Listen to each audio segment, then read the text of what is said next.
7 বছর বয়সী ফুফাতো বোনের কথা শুনে চমকে নির্ঝরের মুখ পানে তাকালো তরি। লম্বা মতন ফর্সা ছেলেটার চেহারা ও পোশাকে আভিজাত্যের ছাপ। লম্বাটি মুখে তীক্ষ্ণ একজোড়া চোখ, চিকন ভ্রু, গোলগাল নাক আর ভরাট ঠোঁট নিয়ে সুদর্শন একটা ছেলে। এই ছেলে কেন তার মতো সাধারণ চেহারার একটা মেয়ের ছবি লুকিয়ে তুলবে? তরি কপাল কুঁচকে নির্ঝরের দিকে কয়েক পা এগিয়ে গিয়ে বলল, জ্যোতি যা বলছে তা কি সত্যি? আপনি লুকিয়ে আমার ঘুমন্ত অবস্থার ছবি তুলেছেন নির্জন ভাই?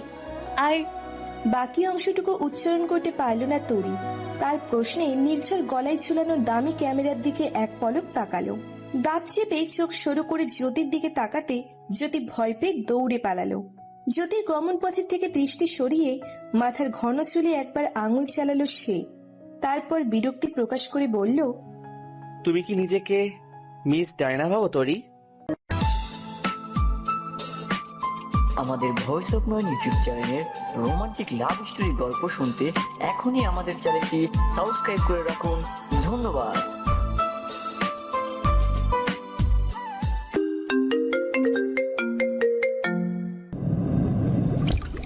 তোমার মতো এমন খ্যাত একটা মেয়ের ছবি আমি তুলবো, তাও আবার লুকিয়ে? এই নির্ঝর শাহরিয়ারের ক্যামেরায় ছবি ওঠার মতো যোগ্যতা তোমার আছে? আবার চুমু খাবো? তোমাকে চুমু খাওয়ার থেকে ডাস্টবিনকে চুমু খাওয়া বেটার।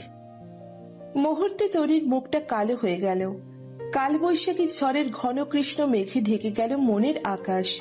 দুহাতে ওড়না চেপে ধরে বড় করে শ্বাস নিল সে। কিছুতেই চোখে জল আসতে দেওয়া যাবে না। নিজেকে সামলে আজকের এত আনন্দের দিনটা মাটি করে দেওয়া কুৎসিত মনের মানুষটির দিকে আরেক পলক তাকালো। সামনে দাঁড়িয়ে থাকা নির্ঝর নামের ছেলেটি তরির একমাত্র ফুপির দেবরের ছেলে। ফুপির বাড়ি সিলেট, কিন্তু বাবার চাকরি সূত্রে নির্ঝর ছোটবেলা থেকে পরিবারের সাথে ঢাকাতে থাকে। সেজন্য তরি ফুপির বাসায় মাঝে মধ্যে আসলেও নির্ঝরের সাথে কখনো দেখা হয়নি। নির্ঝরকে সে দেখেছিল 7-8 বছর আগে একটা পারিবারিক অনুষ্ঠানে। বহু বছর পর দ্বিতীয়বারের মতো গতকাল সন্ধ্যায় নতুন করে পরিচয় হয়েছে। গতকাল কয়েক মিনিট কথা বলে ছেলেটাকে ভালো মনে হয়েছিল, কিন্তু আজ তার নোংরা মনের পরিচয় পেল। প্রথমবারের মতো এত সুদর্শন একটা ছেলের কুৎসিত আর বিকৃত মানসিকতা তার ভেতরটা পুড়িয়ে দিল। নির্ঝরের গুনগুন শব্দে তরির ভাবনার সুতোয় টান পড়ল। তাকিয়ে দেখল নির্ঝর জায়গা বদল করেছে। সিঁড়ির পাশে দাঁড়িয়ে সামনের দৃশ্যের ছবি তুলছে। ফুপির বড় ছেলে জীবন ভাইয়ের আজ বিয়ে। সেই উপলক্ষে তরি 2 দিন হলো ফুপির বাড়ি এসেছে। এতক্ষণ ভালো সময় কাটছিল, কিন্তু নির্ঝর নামক ছেলেটা যেন হুট করে তার ভালো থাকার পাহাড়টা ধসে দিল। তরি দমে গেল না। চারপাশে একবার নজর বলিয়ে নির্ঝরের দিকে এগিয়ে গেল। কণ্ঠে বিষ ঠেলে নিচু স্বরে বলল, একদম ঢাকা সাজার চেষ্টা করবেন না মিস্টার নির্ঝর শহরিয়ার। ঢাকাতে থেকে চরিত্রের কতটা অবনতি করেছেন তা টের পাচ্ছি। তবে শুনুন, ঢাকার বাতাস গায়ে মেখে সব জায়গায় ঘুরবেন না, তাহলে শরীরের সবগুলো হাড়গুড় মাংস থেকে আলাদা হয়ে যাবে। নির্ঝর ক্যামেরা থেকে চোখ সরিয়ে বিস্ময় নিয়ে বলল, হোয়াট? আমার ছবি কেন তুলেছেন তার কৈফিয়ত চাই। ছি, কতটা জঘন্য আপনার মন মানসিকতা। না জানি ঘুমের মধ্যে আমার কাপড় চোপড় ঠিক ছিল কিনা, কি করেছেন কে জানে। তরির মুখের সর্বত্র দুশ্চিন্তায় সে ভর করল। নির্ঝর দাঁতে দাঁত চেপে বলল, আর একটা কথা বলবে তো তোমাকে আমি ভয়ঙ্কর শাস্তি দিব। বললাম তো আমি ছবি তুলিনি তোমার। তাহলে কি একটা বাচ্চা মেয়ে মিথ্যে বলবে আমাকে? নির্ঝর ফু দিয়ে কপালের চুলগুলো সরিয়ে দিল। মেকি হেসে বলল, জ্যোতিকে তোমার বাচ্চা মেয়ে মনে হয়? How funny! ওর মতো বিচ্ছু পৃথিবীতে 2 পিস নেই। তরি ঠোঁট কামড়ে গভীর চিন্তায় ডুবে গেল। কার কথা বিশ্বাস করবে, নির্ঝর নাকি জ্যোতি? কোচকানা কপালে সে নির্ঝরের দিকে তাকালো। গম্ভীর মুখে অনবরত সামনের ছবি তুলে যাচ্ছে সে। তরি আচমকা নির্ঝরের সামনে দাঁড়িয়ে পড়ল। ডান হাত বাড়িয়ে দিয়ে বলল, আপনি ক্যামেরা দিন, ক্যামেরা দিন। ছবি তুলেছেন কিনা আমি পরীক্ষা করব। নির্ঝর সঙ্গে সঙ্গে ক্যামেরা 2 হাতে চেপে ধরে বলল, ইম্পসিবল। কেন? অসম্ভব কেন? বলে তরি অপেক্ষা করল না। নির্ঝরের ক্যামেরা হাত দিয়ে স্পর্শ করতে নিল। হাত এগিয়ে নিতে খপ করে তার হাত ধরে ফেলল নির্ঝর। নির্ঝরের আচমকা স্পর্শে ভেতরটা কেঁপে উঠল তরির। তড়িঘড়ি করে হাত ছাড়িয়ে নেওয়ার আগেই নির্ঝর তার হাত ছুঁড়ে ফেলে দিল। দাঁতে দাঁত চেপে বলল, ডোন্ট ক্রস ইওর লিমিট। ক্যামেরায় হাত দেয়া মানে আমার কলিজায় হাত দেয়া। ওই নোংরা হাতে ক্যামেরা স্পর্শ করার দুঃসাহস দেখাবে না। নির্ঝরের কণ্ঠের প্রখরতায় কিছুটা পিছিয়ে এলো তরি। উসখুস করে কিছু বলতে নিতে সিঁড়ি মারিয়ে হৈ হৈ করে সবাই নিচে নামা শুরু করলো। বরযাত্রী যাওয়ার সময় হয়ে গেছে, বিকেল 3টে বাজতে চলল। সিঁড়ি থেকে দৃষ্টি সরিয়ে দেখলো নির্ঝর সরে পড়েছে। জীবন ভাইয়া আর তার বন্ধুদের সাথে হাত নেড়ে নেড়ে কথা বলছে। তরি বিড়বিড় করে বলল, বজ্জাত ছেলে, আজ তোর ক্যামেরা না ভেঙে আমি ভাত খাবো না। এই মুহূর্ত থেকে আমি ক্যামেরা ভাঙার জন্য অন্বেষণ শুরু করলাম। হাতে কারো স্পর্শ পেতে তরি চমকে গেল। ঘাড় ঘুরিয়ে দেখলো ফুপি। সে তাকাতে ফুপি স্পষ্ট সুর তুলে বললেন, এখানে দাঁড়িয়ে বিড়বিড় করছিস কেন? বরযাত্রীর সাথে যাবি না? তাড়াতাড়ি গিয়ে চুলগুলো খোপা করে আয়, 10 মিনিটের মধ্যে সবাই রওনা দিবে। তরির শাড়ির কুচি একটু নেড়েচেড়ে ঠিক করলো। পিঠময় ছড়িয়ে থাকা মাথার খোলা চুলগুলো একবার ছুঁয়ে দিয়ে বলল, ও ফুপি, চুল খোলা থাক না। খবরদার না, যা গরম পড়েছে মরে যাবি। যা রুমে গিয়ে বিধায়, অনেকটা পথ যেতে হবে। তুমিও কি যাবে? আমি না, আমি বাদে সবাই যাবে। সবাই মানে সবাই। ফুপি তাড়া দিয়ে রান্নাঘরের দিকে চলে গেল। সবাই ছড়িয়ে ছিটিয়ে আছে, যে যার কাজে ব্যস্ত। তরি আর চোখে একবার নির্ঝরের দিকে তাকালো। নির্ঝর গলায় ঝুলানো ক্যামেরাটা তার পাশের সোফায় নামিয়ে পাঞ্জাবির হাতা গোটাচ্ছে। তার মনোযোগ অন্যদিকে। সঙ্গে সঙ্গে তরির ঠোঁটের কোণে হাসি ফুটে উঠল। শাড়ির আঁচল টেনে লম্বা করে ঘোমটা দিল সেই। তারপর পা টিপে টিপে নির্ঝরের পেছনে গিয়ে দাঁড়ালো। চারপাশে একবার দৃষ্টি নিক্ষেপ করে বেশ স্বাভাবিক ভঙ্গিতে সে সোফার উপরের ক্যামেরাটা হাতে নিল। চোখের পলকে সেটা শাড়ির আঁচলের তলায় লুকিয়ে সিঁড়ির দিকে পা বাড়ালো। ড্রেসিং টেবিলের সামনে দাঁড়িয়ে নিজের দিকে তাকিয়ে মন খুলে হাসলো তরি। ইস, কি যে ভালো লাগছে। ক্যামেরাটার যে একটা গতি করতে পেরেছে, এই সুখে তার এক পায়ে দাঁড়িয়ে নাচতে ইচ্ছে করছে। বজ্জাত ছেলে। গুনগুন করে গান গাইতে গাইতে তরি মাথার চুল খোপা করে ফেললো। কিছু খোলা চুল কানের দুপাশে রেখে সে নিজের দিকে তাকালো। তারপর ঠোঁটের কোণে হাসি ঝুলিয়ে দরজার দিকে এগিয়ে গেল। ছিটকানি খুলে দরজার হাতলে হাত রেখে টান দিতেই তার বুকের ভেতর ধক করে উঠল। দরজা খুলছে না। মনের ভুল ভেবে সে আবার দরজায় টান দিল। একবার নয়, দুবার নয়, বারবার সে টান দিল এবং একটা সময় বুঝতে পারল যে কেউ বাইরে থেকে দরজাটা লক করে দিয়েছে। ভয়ার্থ মুখে সে কয়েকবার দরজায় করাঘাত করলো। কোনো প্রত্যুত্তর এলো না। কিছুক্ষণ বিমূঢ় হয়ে ঠায় দাঁড়িয়ে রইল সে। হঠাৎ এক দৌড়ে জানলার দিকে এগিয়ে গেল। কাঁচ সরিয়ে অবাক হয়ে লক্ষ্য করল গেটের সামনে দাঁড়িয়ে থাকা বিয়ের বাস, মাইক্রো কোনোটাই নেই। তাকে না নিয়েই চলে গেল সবাই। চোখের কোণে জলের অস্তিত্ব অনুভব করলো তরি। খট করে দরজা খোলার শব্দে সে পেছন ঘুরে তাকালো। কালো পাঞ্জাবির উপর সোনালী কারুকার্য পরিহিত নির্ঝর দরজা ঠেলে রুমের ভেতরে ঢুকলো। তরির বিস্ময় মিশ্রিত চোখের দিকে এক পলক চেয়ে আচমকা ভেতর থেকে দরজা বন্ধ করে দিল নির্ঝর। ভয়ে তরির চোখ দুটো বড় বড় হয়ে গেল, বুক কেঁপে উঠল। শুকনো ঢোক গিলে জানালার গ্রিলের সাথে সেটে দাঁড়ালো। তবে কি নির্ঝর বরযাত্রীর সাথে যায়নি? কেন যায়নি? নির্ঝর বেশ স্বাভাবিক ভঙ্গিতে এগিয়ে আসতে লাগলো। তরি কথার খই হারিয়ে ফেলেছে যেন। মুখ দিয়ে কোনো বুলি ফুটছে না। ভয়ে অনবরত শরীর কাঁপছে। এই ছেলে কি ফাঁকা বাড়িতে তার কোনো ক্ষতি করে ফেলবে? ফুপি, ফুপি কোথায়? গলা ছেড়ে হাঁক ছাড়তে নিয়েও অস্ফুট একটা শব্দ ছাড়া মুখ দিয়ে কিছু বের হলো না। নির্ঝর কয়েক পা এগিয়ে এসে থেমে গেল। তরি দুহাতে জানালার গ্রিল চেপে ধরে কম্পিত কণ্ঠে বলল, দরজা বন্ধ করছেন কেন ভাই? নির্ঝর ভাই। নির্ঝর বেশ আয়েশ করে রুমের মাঝামাঝি থাকা বিছানায় বসে পড়ল। বালিশে হেলান দিয়ে পা ভাঁজ করে তরির দিকে তাকালো। সেদিকে তাকিয়েই পাঞ্জাবির উপরে দুটো বাটন খুলল। ব্যঙ্গ করে বলল, এতক্ষণ না মিস্টার নির্ঝর শাহরিয়ার বলে খুব চিল্লাফাল্লা করছিলে? যেই আমার কারমা একটু শুরু করলাম অমনি ভয় চুপসে গেলে, ভাই বলে ডাকা শুরু করলে। How funny. আপনি বরযাত্রীর সাথে যাননি? দেখতেই পাচ্ছ যাইনি।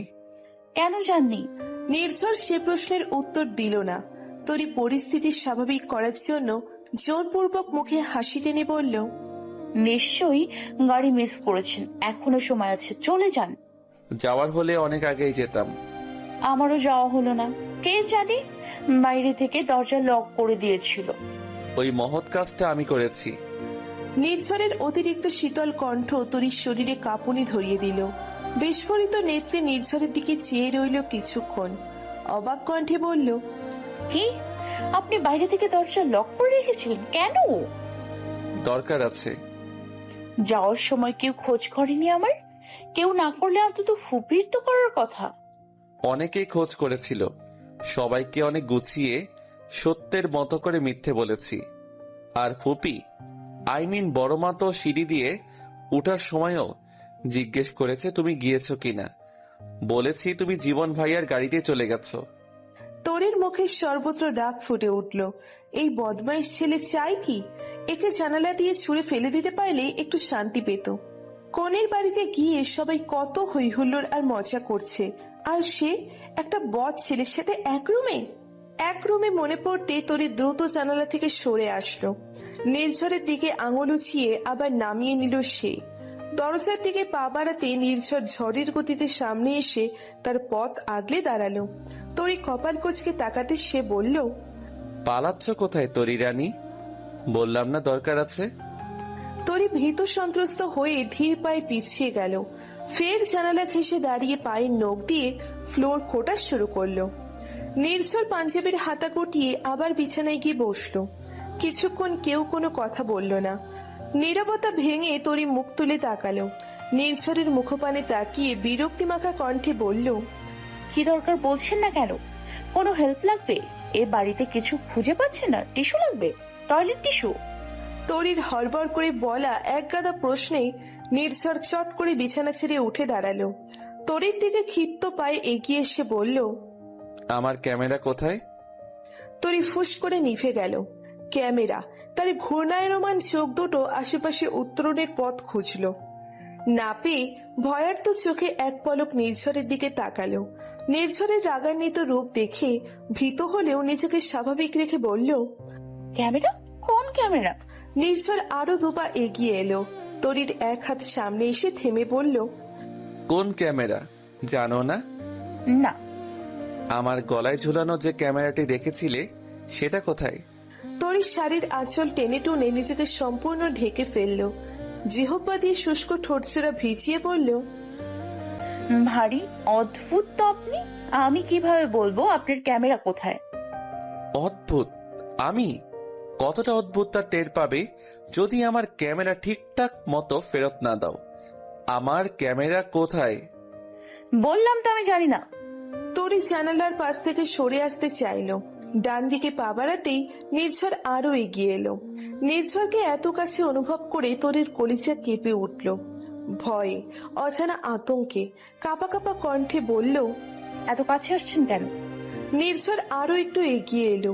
গায়ের সাথে গা লাগতে তরি দেওয়ালের সাথে মিশে যাওয়ার চেষ্টা করলো। মনে মনে অসংখ্য বার ফুপিকে ডাকলো।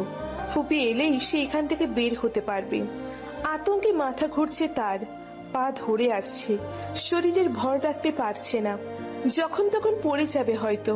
সে বাদিকে সরে যাওয়ার চেষ্টা করতে নির্ঝর দেওয়ালের দুপাশে হাত দিয়ে তাকে আটকে ফেললো। চিবিয়ে চিবিয়ে বলল, লাস্টবারের মতো জিজ্ঞেস করছি, আমার ক্যামেরা কোথায়? তরি আর দাঁড়িয়ে থাকতে পারল না। ছলো ছলো চোখে মাথা চেপে ফ্লোরে বসে পড়ল। বিড়বিড় করে নিচু স্বরে বলল, ওটা আমি ভেঙে ফেলেছি, ছাদের উপর রেখে ইট দিয়ে থেতলে টুকরো টুকরো করে ফেলেছি। নির্ঝরের কান অব্দি সে কথা পৌঁছলো না। সে হাঁটুতে ভর দিয়ে তরির সামনে বসে পড়ল। তরি নিচু করে রাখা মাথাটা থুতনি ধরে উঁচু করলো। দাঁতে দাঁত চেপে বলল, স্পষ্ট করে বলো কোথায় রেখেছ? তরি এক ঝটকায় নির্ঝরের হাতটা সরিয়ে দিল। আচমকা আক্রমণে নির্ঝর কিছুটা পিছিয়ে গেল। তরি বাজকাই কণ্ঠে বলল, আমি তো আস্ত একটা ডাস্টবিন, তাহলে ছুঁয়ে দিচ্ছেন কোন সাহসে, বজ্জাত ছেলে? নির্ঝর হুট করে তরির আরো কাছে চলে এলো। দুহাতে তরির গাল স্পর্শ করে বলল, এবার শুধু ছুঁয়ে দিব না, আরো অনেক কিছু করব। তরির বুকের ভিতর ধক করে উঠল। চেহারা জুড়ে ভয়ের হাতছানি, অনবরত শরীর কাঁপছে। কম্পমান ঠোঁটজোড়া কিছুটা আলগা করে অস্পষ্টভাবে বলল, দূরে যান প্লিজ। নির্ঝরের ভেতর কোনো প্রতিক্রিয়া ঘটল না। আগের মতো নির্বিকার ভঙ্গিতে মুখটা তরির মুখের কাছাকাছি আনতে তরি ভয়ে চোখ বন্ধ করে ফেলল। দুহাতে সমস্ত ফ্লোরে রক্ষা কবচ খুঁজে ফিরল। আচমকা ডান হাতে লোহা জাতীয় কিছু টের পেতে সেটা আঁকড়ে ধরল। ধপ করে চোখ খুলে দেখলো নির্ঝরের চোখ জোড়া বন্ধ, সমস্ত মুখ শিথিল, একটা পেশিও কুঁচকে নেই। দুজনের ঠোঁটের মাঝে দূরত্ব নির্ঝর ক্রমেই কমিয়ে ফেলতে তরি ডান হাত উঁচিয়ে নির্ঝরের মাথায় সমস্ত শক্তি দিয়ে পরপর দুটো আঘাত করলো। তরির গাল থেকে নির্ঝরের হাত দুটো খসে পড়ল। নির্ঝর অস্ফুট আর্তনাদ করে আঘাতপ্রাপ্ত জায়গা দুহাতে চেপে ধরল। অদ্ভুত দৃষ্টিতে তরির দিকে তাকালো, যেন এমন কিছু ঘটবে তা তার কল্পনাতেও ছিল না। কয়েক সেকেন্ডের মধ্যে নির্ঝরের মাথার ডান পাশে গড়িয়ে ছিপ পর্যন্ত রক্তের ক্ষীণ একটা ধারা লক্ষ্য করলো তরি। ভয়ার্ত চোখে নিজের হাতে ধরে রাখা অস্ত্রের দিকে তাকালো। সঙ্গে সঙ্গে তার পিলে চমকে উঠল। এটা তো লোহার সুপুরি কাটা জাতা কল। গতকাল রাতে এই রুমে তার পাশে ফুপির বয়স্ক খালা শাশুড়ির শোয়ার কথা ছিল। এই জাতা কল, পানের ডালা সব তো ওনার। শেষমেশ এই লোহার জিনিস দিয়ে সে নির্ঝরকে আঘাত করে বসলো। তরি নিজের মধ্যে নেই, হিতাহিত জ্ঞান শূন্য হয়ে গেছে। সে শকুনের মতো তীক্ষ্ণ দৃষ্টিতে নির্ঝরের দিকে তাকালো। এই ছেলেটা তাকে ডাস্টবিনের সাথে তুলনা করেছে, এর শাস্তি প্রাপ্য ছিল। তার জ্বলন্ত চোখ দুটো নির্ঝরের ছোট হয়ে আসা চোখে নিবদ্ধ হতে ছলছল করে উঠল। চোখের উত্তপ্ততা ক্ষয়ে এলো। নির্ঝরের চোখে চেয়ে সে যেন তার কষ্টটা উপলব্ধি করতে পারল। অবাক হয়ে লক্ষ্য করল নির্ঝরের ঠোঁটের কোণে ক্ষীণ হাসির রেখা। এটা কি তার মনের ভুল? সে ভুল দেখছে। নির্ঝর শরীরের সমস্ত ভর ছেড়ে দিয়ে ফ্লোরে বসে পড়ল। রক্তাক্ত বাম হাতটা বাড়িয়ে তরির গাল স্পর্শ করতে নিল। জ্ঞানশূন্য হয়ে তরি ফের হাতের জাতাকল উঁচু করতে নির্ঝর সেটা ধরে ফেলল। এক টানে কেড়ে নিয়ে দূরে ছুঁড়ে মারল। কোথাও সেটা পড়ে ঝনঝন করে কাঁচ ভাঙার শব্দ কানে এলো তরির। সেদিকে ভ্রুক্ষেপ নেই তরির। সে চেয়ে আছে নির্ঝরের দিকে। নির্ঝরের শরীরটা আস্তে আস্তে নিস্তেজ হয়ে আসছে। নির্ঝর বিড়বিড় করে বলল, ইউ ক্রেজি স্টুপিড। পরক্ষণে ঢলে ফ্লোরে শুয়ে পড়ল। কোন রকমে ভেঙে ভেঙে বলল, তরি রানী, আমায় ইমিডিয়েটলি হসপিটালে নেওয়ার ব্যবস্থা করো। মরে যাচ্ছি আমি। নির্ঝরের চোখ জোড়া বন্ধ হয়ে যেতেই তরি নিজের মাঝে ফিরল। চোখ বেয়ে জলের ধারা গড়িয়ে পড়ল। সে দ্রুত নির্ঝরের মাথাটা কোলের উপর নিয়ে মাথায় নিজের আঁচল চেপে ধরল।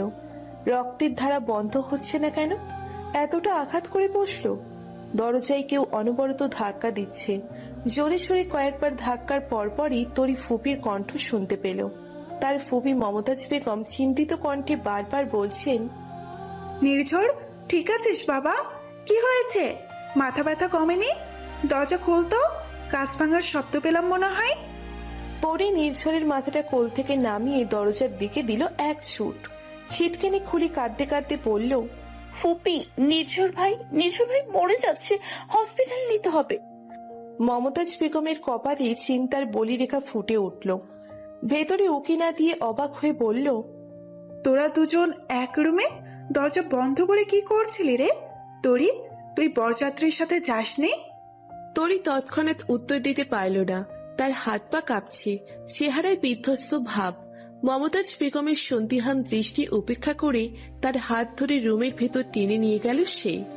জানালার দিকে এগিয়ে গিয়ে কাঁদতে কাঁদতে বলল, ফুপি, নির্ঝর ভাই। নির্ঝরকে মেঝেতে পড়ে থাকতে দেখে মমতাজ বেগম তবদা মেরে গেলেন। নির্ঝরের হাত দুটো রক্তে রঞ্জিত। তিনি মুহূর্তে সব বুঝে ফেললেন। মন কু ডাক গাইছে। একই ঘটনার পুনরাবৃত্তি ঘটছে চোখের সামনে যেন। তিনি দ্রুত মেঝেতে বসে নির্ঝরের মাথাটা উঁচু করে বললেন, তরি, নির্ঝরের কি হয়েছে? এই নির্ঝর, কথা বল, কি হয়েছে? নির্ঝর আধ খোলা চোখ মেলে এক পলক মমতাজ বেগমকে দেখল। বিড়বিড় করে কিছু একটা বলার চেষ্টা করে ঝিমিয়ে গেল।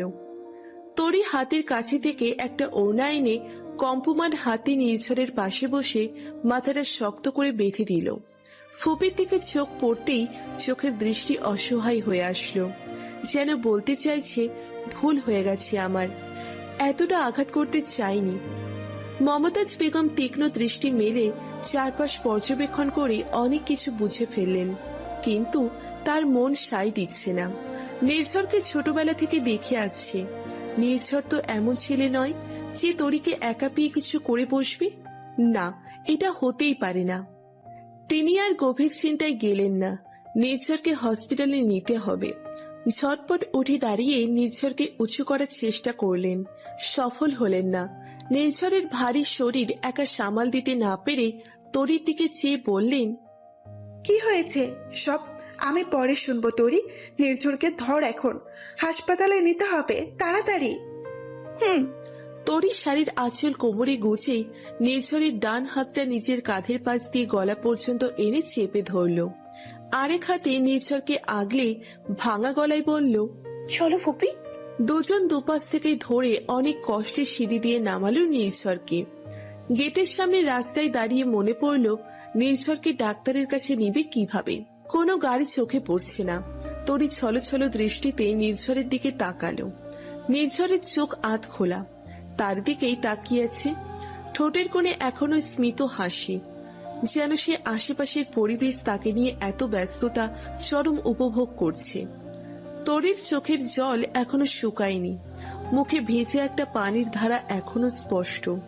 সে চোখ ছোট ছোট করে নির্ঝরের দিকে তাকাতে ফুপির কণ্ঠ কানে এলো। মমতাজ বেগম চিন্তিত কণ্ঠে বলে উঠলেন, এখন কি হবে রে তরি? কোনো গাড়ি টাড়ি তো চোখে পড়ছে না। বাড়ির গাড়ি ওরে, সবাই বিয়ে বাড়িতে যার যার গাড়ি নিয়ে গেছে। ফুপি, তুমি নির্ঝর ভাইকে সামলাও, আমি গাড়ি নিয়ে আসছি। নির্ঝরকে নিজের থেকে ছাড়িয়ে এক ছুটে 3 রাস্তার মোড়ের দিকে এগোলো তরি। তরির আঁচল কোমর থেকে খুলে পড়েছে, সেটা এখন ধুলোয় বিছানো রাস্তায় গড়াগড়ি খাচ্ছে। তরির চেহারা বিধ্বস্ত, প্রচন্ড শকের মধ্যে আছে যেন। তার সেই উদ্ভ্রান্ত চেহারা দেখে বুক কেঁপে উঠল মমতাজ বেগমের। মোড়ের দিকে সিএনজি থাকার কথা, তরি সেদিকেই দৌড়চ্ছে। তাকে বেশি দূর এগোতে হলো না, কিছু দূর যেতে খালি সিএনজি পেয়ে গেল। দ্রুত সেটাতে উঠে পড়ল। গেটের সামনে থেকে নির্ঝর আর ফুপিকে উঠিয়ে কাছের প্রাইভেট হসপিটালের দিকে রওনা দিল। তরি, তোর গলায় খামচের দাগ কেন? রক্ত বের হয়েছে। মমতাজ বেগমের তীক্ষ্ণ কণ্ঠে চমকে উঠল তরি। চকিতেই দুহাত গলায় চলে গেল, সম্পূর্ণ গলায় হাত দুটো বিচরণ করল। কোথায় খামচির দাগ? আর খামচির দাগই বা কেন থাকবে? সে মিনমিন করে বলল, কোথায় ফুপি?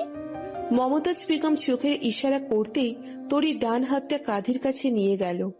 হাতের স্পর্শ লাগতে কাঁধের কাছে হালকা জ্বলুনি অনুভব করল। আঙুলের ডগা দিয়ে স্পর্শ করে আঙুলটা সামনে মেলে ধরে দেখল বিন্দু বিন্দু রক্ত। সে চমকে গেল, এখানে কাটলো কখন? সে অবাক হয়ে বলল, এখানে কাটলো কিভাবে? আমি জানি না তো। জানিস না নাকি কাউকে বাঁচানোর চেষ্টা করছিস? কি বলছো ফুপি? এদিকে আয়, বস তো। মমতাজ বেগম একটা দীর্ঘশ্বাস লুকিয়ে তরির হাত ধরলেন। হসপিটালের বারান্দার চেয়ারে বসে পড়লেন পাশাপাশি।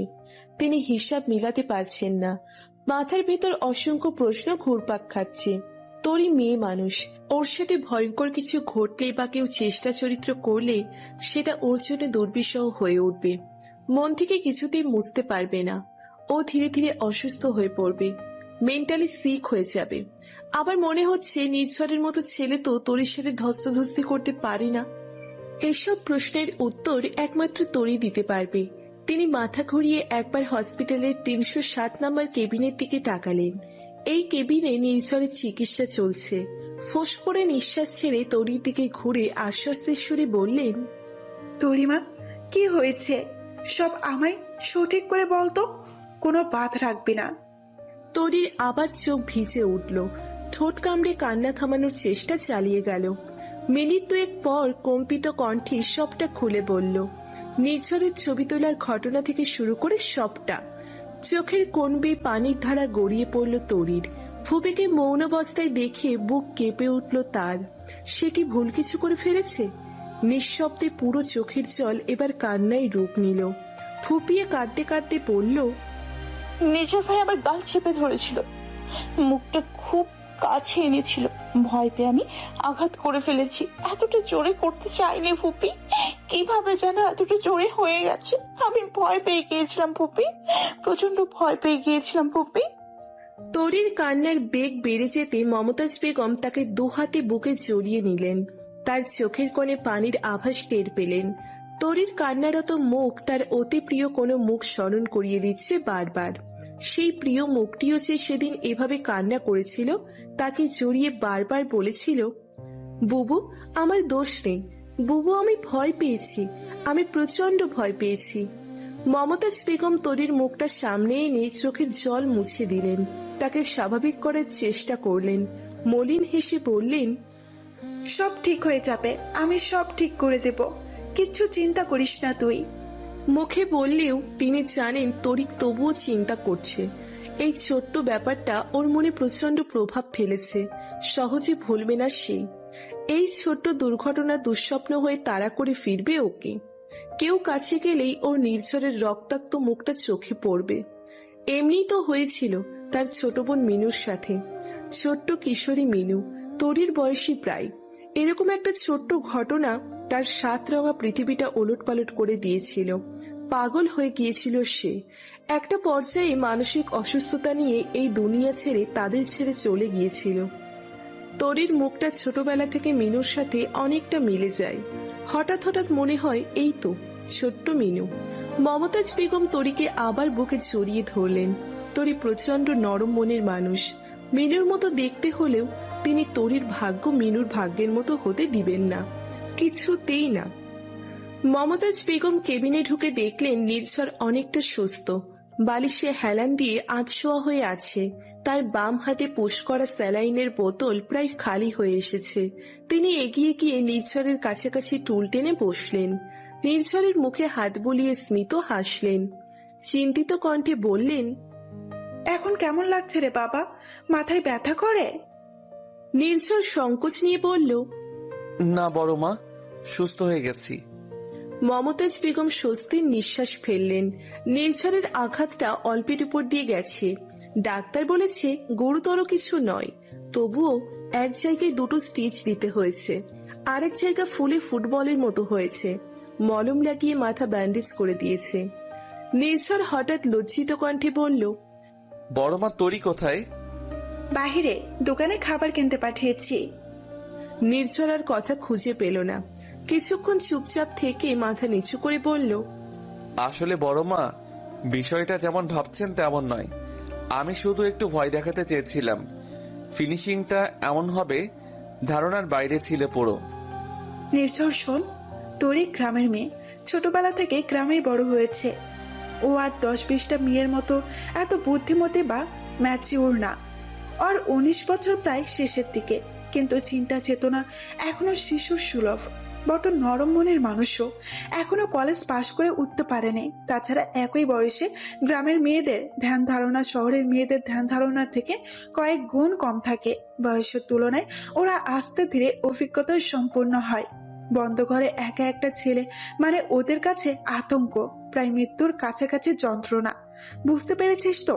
তুই এখনো ট্রামার মধ্যে আছে। বড় মা, দুঃখিত আমি। মমতাজ বেগম অত্যন্ত বিচক্ষণ ও শিক্ষিত মানুষ। মানুষ মাপা তার কাছে খুব সহজ। কারো মুখের দিকে তাকিয়ে চট করে মনের কথা পড়ে ফেলতে পারেন তিনি। কারো দিকে কিছুক্ষণ তীক্ষ্ণ দৃষ্টিতে তাকিয়ে থাকলেই মুখের উপর থেকে পর্দা সরে যায় যেন। তিনি কিছুক্ষণ সূক্ষ্ম দৃষ্টি মেলে নির্ঝরের দিকে চেয়ে রইলেন। আচমকা প্রশ্ন ছুড়লেন, তুই তরিকে ভালোবাসিস নির্ঝর? প্রশ্ন শুনে নির্ঝর চমকে উঠল। চোখে মুখে বিস্ময় এসে ভর করল। তৎক্ষণাৎ সে উত্তর দিল না। তার দৃষ্টি আটকে গেল কেবিনের দরজার উপর, সবুজ পর্দার আড়ালে মায়ার চাদরে মোড়ানো একটা মুখের উপর। অপরাধীর মতো ছলছল দৃষ্টি মেলে তারই পানে চেয়ে আছে মুখটি। মেয়েটির কপালের বিন্দু বিন্দু ঘাম এত দূর থেকেও যেন মুক্তদানার মতো চকচক করছে। তার চোখের দৃষ্টি হয়তো মেয়েটির সহ্য হলো না। হালকা করে পর্দা নড়ে উঠল। প্রায় সঙ্গে সঙ্গে মেয়েটি উধাও হয়ে গেল। সেদিকে তাকিয়ে থেকেই নির্ঝর বলল, বড় মা, আমি তরিকে বিয়ে করতে চাই। মমতাজ বেগমের মুখে হাসি ফুটে উঠল। তিনি জানতেন নির্ঝর এমন সিদ্ধান্তই নিবে। তার পর্যবেক্ষণ কখনো ভুল হতে পারে না। তিনি নির্ঝরের স্যালাইন মুক্ত হাতটা চেপে ধরে বললেন, এখন বিকেল গড়িয়ে শুনতে হবে প্রায়। আমি সব ব্যবস্থা করছি। আজ রাতের মধ্যেই তোদের দুটোকে বিয়ে পড়িয়ে দেব। কাল একসাথে দুই ভাইয়ের বউ ভাত হবে। তিনি হাসি মুখে কেবিনের বাইরে এলেন। বারান্দায় মুখ কাচুমাচু করে তরি দাঁড়িয়ে আছে, হাতে খাবারের প্যাকেট আর পানির বোতল। তিনি এগিয়ে গিয়ে হাসি মুখে বললেন, তোরি, খাবারগুলো নিয়ে নিঝরকে খাইয়ে দিয়ে আয় তো। আমি তোর জীবন ভাইয়ের সাথে কথা বলে আসছি। তরি বিস্ফোরিত নয়নে বলল, না ফুপি, আমি কিছুতেই ভেতরে যাবো না, তুমি যাও, খাবারগুলো দিয়ে এসো। উনি অনেকক্ষণ হলো না খেয়ে আছে। তোরি, নিঝর আমার দেখা সেরা ছেলেগুলোর মধ্যে বেস্ট। আমি ওকে ছোটবেলা থেকে দেখে আসছি। অত্যন্ত ভালো মনের ছেলেটা। তোদের মতো ফুল বোঝাবুঝি হয়েছে। কিছুদিন সময় দে, নিঝরকে ঠিক বুঝতে পারবি। যা তো এবার খাবারগুলো দিয়ে চলে আয়, আমি আসছি। তরির মাথায় হাত বুলিয়ে মমতাজ বেগম ব্যাগ থেকে ফোন বের করলেন। একটা নাম্বার ডায়াল করে কানে ধরে তিনি করিডোর ধরে হেঁটে গেলেন। তরি কেবিনের দরজার দিকে তাকিয়ে চুপচাপ দাঁড়িয়ে রইল দীর্ঘক্ষণ। একটা সময় মনের সাথে যুদ্ধ করে সামনের দিকে পা বাড়ালো। দুরু দুরু বুকে কেবিনের দরজা ঠেলে ভেতরে ঢুকলো তরি। নির্ঝরের দিকে চোখ তুলে তাকানোর সাহস তার নেই। হাতের খাবারের প্যাকেটগুলো শক্ত করে চেপে ধরে শরীরের কাঁপুনি থামানোর চেষ্টা চালিয়ে গেল। মাথা নিচু করে বিছানার পাশে টুলটাতে খাবারের প্যাকেটগুলো রাখলো। পানির বোতলটা একপাশে রেখে দ্রুত পেছন ঘুরে দাঁড়ালো। উদ্দেশ্য এখান থেকে পালিয়ে যাওয়া। দুপা এগোতেই পেছন থেকে কেউ ধমক দিয়ে বলে উঠল, এই মেয়ে। তরির পা থেমে গেল। হার্টের গতিবিধি বেড়ে গেল। চারিদিক থেকে ভয়ের আভাস এসে যেন তাকে বরফের মতো জেঁকে ধরল। চোখ বন্ধ করে মুখ অল্প হা করে শ্বাস নিল সে। পেছন না ঘুরে কম্পিত কণ্ঠে বলল, খাবারগুলো খেয়ে নিন আপনি। পেছনে ঘুরে আছো কেন? এদিকে, এদিকে, আমার দিকে তাকাও। পেছনের কণ্ঠস্বরের তীব্রতা বেড়ে চলেছে। তরি বড় করে ঢোক গিলে চোখ খুলল। জোরপূর্বক ঘুরে দাঁড়ালো। ঘন ঘন চোখের পলক ফেলে বিছানার দিকে তাকালো। নির্ঝর দুহাত বুকে ভাঁজ করে তার দিকেই চেয়ে আছে। ফর্সা মুখটা কেমন পাণ্ডুর মতো হয়ে গেছে। অনেক রক্ত বের হয়েছে। তরির নিজেকে বড্ড অপরাধী মনে হচ্ছে। কি থেকে কি করে ফেললো সে? এতটা অবুঝ না হলেও পারত। কয়েক সেকেন্ড নির্ঝরের দিকে চেয়ে থেকে গুটি গুটি পায়ে বিছানার দিকে এগিয়ে গেল। নির্ঝরের কয়েক হাত দূরে দাঁড়িয়ে থেমে গেল। হঠাৎ ধপাস করে ফ্লোরে বসে হাউমাউ করে কান্নাকাটি শুরু করলো। তরির জল তরঙ্গের মতো কান্নার শব্দে বিস্ময়ে কিং কর্তব্য বিমূঢ় হয়ে গেল নির্ঝর। এই মেয়ের সবকিছু এত অদ্ভুত কেন? এই রুদ্রমূর্তি তো এই কান্না।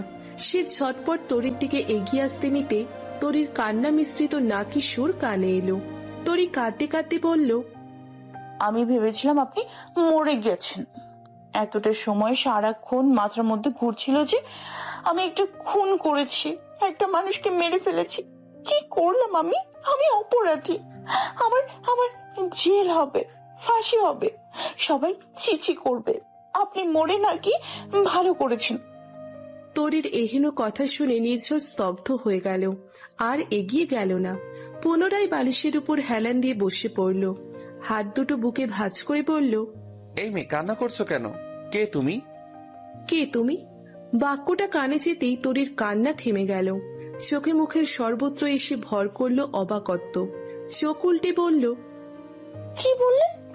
মাত্র কি বললেন যেন? জিজ্ঞেস করলাম কে তুমি।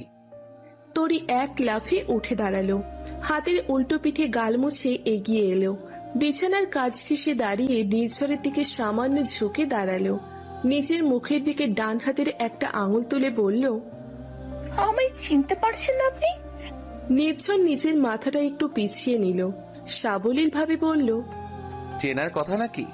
হ্যাঁ, চেনার কথা, অবশ্যই চেনার কথা। আমি তরি, আপনার বড় মায়ের একমাত্র ভাইছি। আমি চিনতে পারছেন না? নির্ঝর সুবোধ বালকের মতো মাথা ডানে বাই কাত করল, অর্থাৎ সে চিনতে পারছে না। তরির চোখে মুখে পুনরায় আতঙ্ক ছড়িয়ে পড়ল। মাথায় আঘাত লেগে স্মৃতি হারিয়ে গেল। এখন কি হবে? ফুপি কি জানে যে নির্ঝর ভাই সব ভুলে গেছে? সে ঠোঁট কামড়ে বিছানার কাছের থেকে সরে আসলো। রুমে কিছুক্ষণ পায়চারি করে হঠাৎ করেই থেমে গেল। পুনরায় নির্ঝরের দিকে এগিয়ে গিয়ে কৌতূহলী নিয়ে প্রশ্ন করল, আপনি সব ভুলে গেছেন নির্ঝর ভাই? আপনার নাম ধাম, বাবা মা, বড় বাবা, আপনার বন্ধু বান্ধব, সব সব মানে সব? না, সবাইকে ভুলিনি, সব মনে আছে। ডাক্তার বলেছে মাথার আঘাতের জন্য অল্প অল্প স্মৃতি বিলুপ্ত হয়ে গেছে। শর্ট টাইম মেমোরি লস যাকে বলে। কিছুটা সময় গেলে সেগুলো রিগেইন হবে। আপাতত আমার হারিয়ে যাওয়া অল্প স্মৃতির মধ্যে বোধহয় তোমাকে ভুলে গেছি। শুধু আমাকে ভুলে গেছেন? শুধু তোমাকে। তরি অবাক হয়ে কিছুক্ষণ নির্ঝরের মুখপানে চেয়ে রইল। শর্ট টাইম মেমোরি লসের কথা সে এর আগে শুনেছে। একটু পর তার কুচকানো কপাল শিথিল হয়ে আসলো। থমথমে মুখের আড়ালে লুকিয়ে রাখা ভুবন ভুলানো হাসিটা ঠোঁটের কোণে ফুটে উঠল। কয়েক সেকেন্ডের ব্যবধানে সেই হাসি সারা মুখে ছড়িয়ে পড়ল। সে সোজা হয়ে দাঁড়িয়ে হাসি মুখে বলল, তার মানে আপনাকে কে আঘাত করেছে সেটা মনে নেই? আপনি জানেন না কে আঘাত করেছে, তাই তো? শুকর আলহামদুলিল্লাহ, আমি অনেক খুশি। সবই আল্লাহর মেহেরবানি। আমি তো মাঝপথে তরিকে থামিয়ে দিয়ে নির্ঝর কঠিন গলায় বলল, থামো, একটু দম নাও।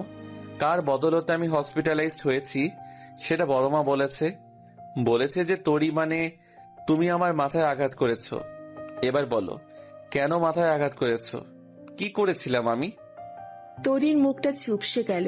কিছু বলার চেষ্টা করেও পেরে উঠল না। আস্তে ধীরে পিছিয়ে যেতে লাগলো। কিছু দূর পিছাতে নির্ঝর এক ধমকে তাকে স্ট্যাচুর মতো থামিয়ে দিল। নিজের ফর্মে ফিরে বলল, মিস তরি, আপনার জন্য আমি আমার জীবনের সবচেয়ে মূল্যবান স্মৃতিগুলো হারিয়ে ফেলেছি।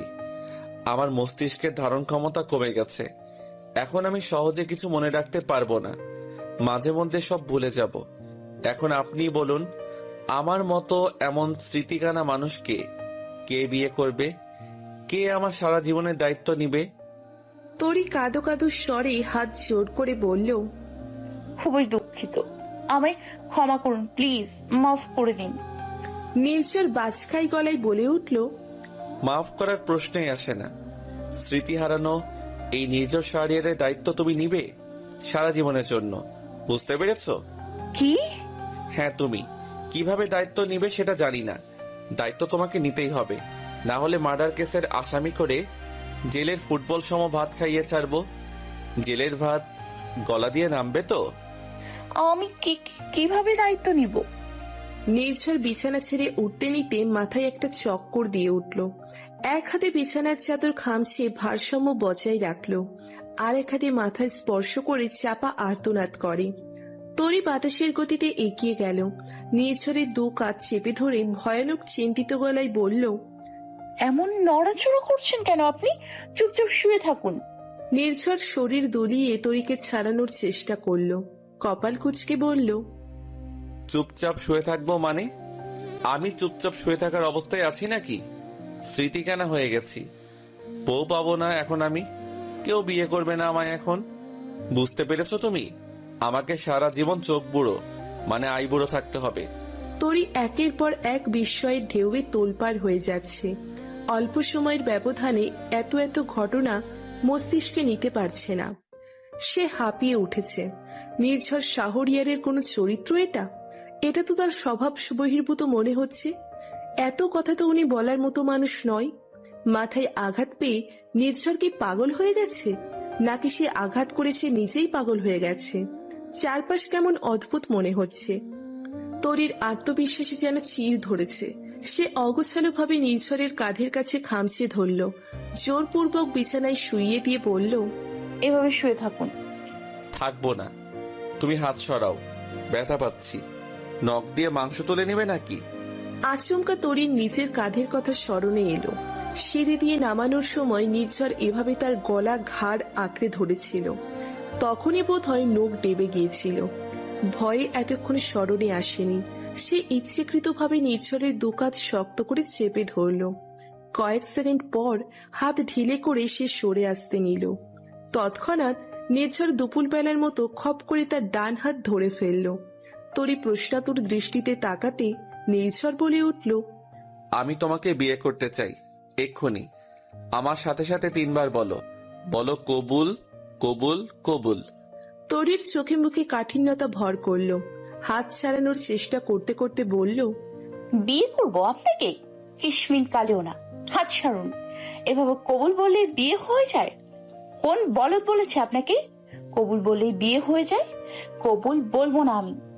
তরির কথা শেষ হতে না হতে নির্ঝর হ্যাচকা টানে তার বুকের উপর ফেলে বলল, মিস তরি, সরি মিসেস নির্ঝর শাহরিয়ার, তুমি অলরেডি 3 বার কবুল বলে ফেলেছ। তার মানে আজ থেকে আমরা স্বামী স্ত্রী।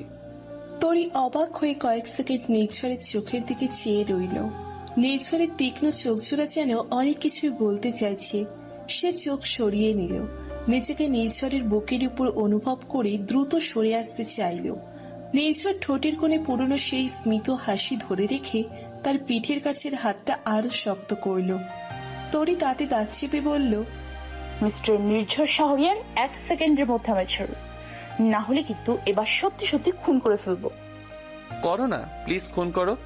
আমি হাসতে হাসতে মরতে রাজি। অনেক আগে আমি ভেতর থেকে খুন হয়ে গেছি। এবার বাইরের খোলসটার প্রাণ নিয়ে নাও তরি রানী। আপনার মাথায় গন্ডগোল হয়েছে, কি সব বলছেন? নিজের সেন্সে ফিরুন নির্ঝর ভাই। নির্ঝরের হাত ঢিলে হয়ে এলো। তরি ব্যস্ত হয়ে সরে এলো। অন্যদিকে ঘুরে ঘন ঘন শ্বাস টেনে নিল। বুক ধড়ফড় করছে তার।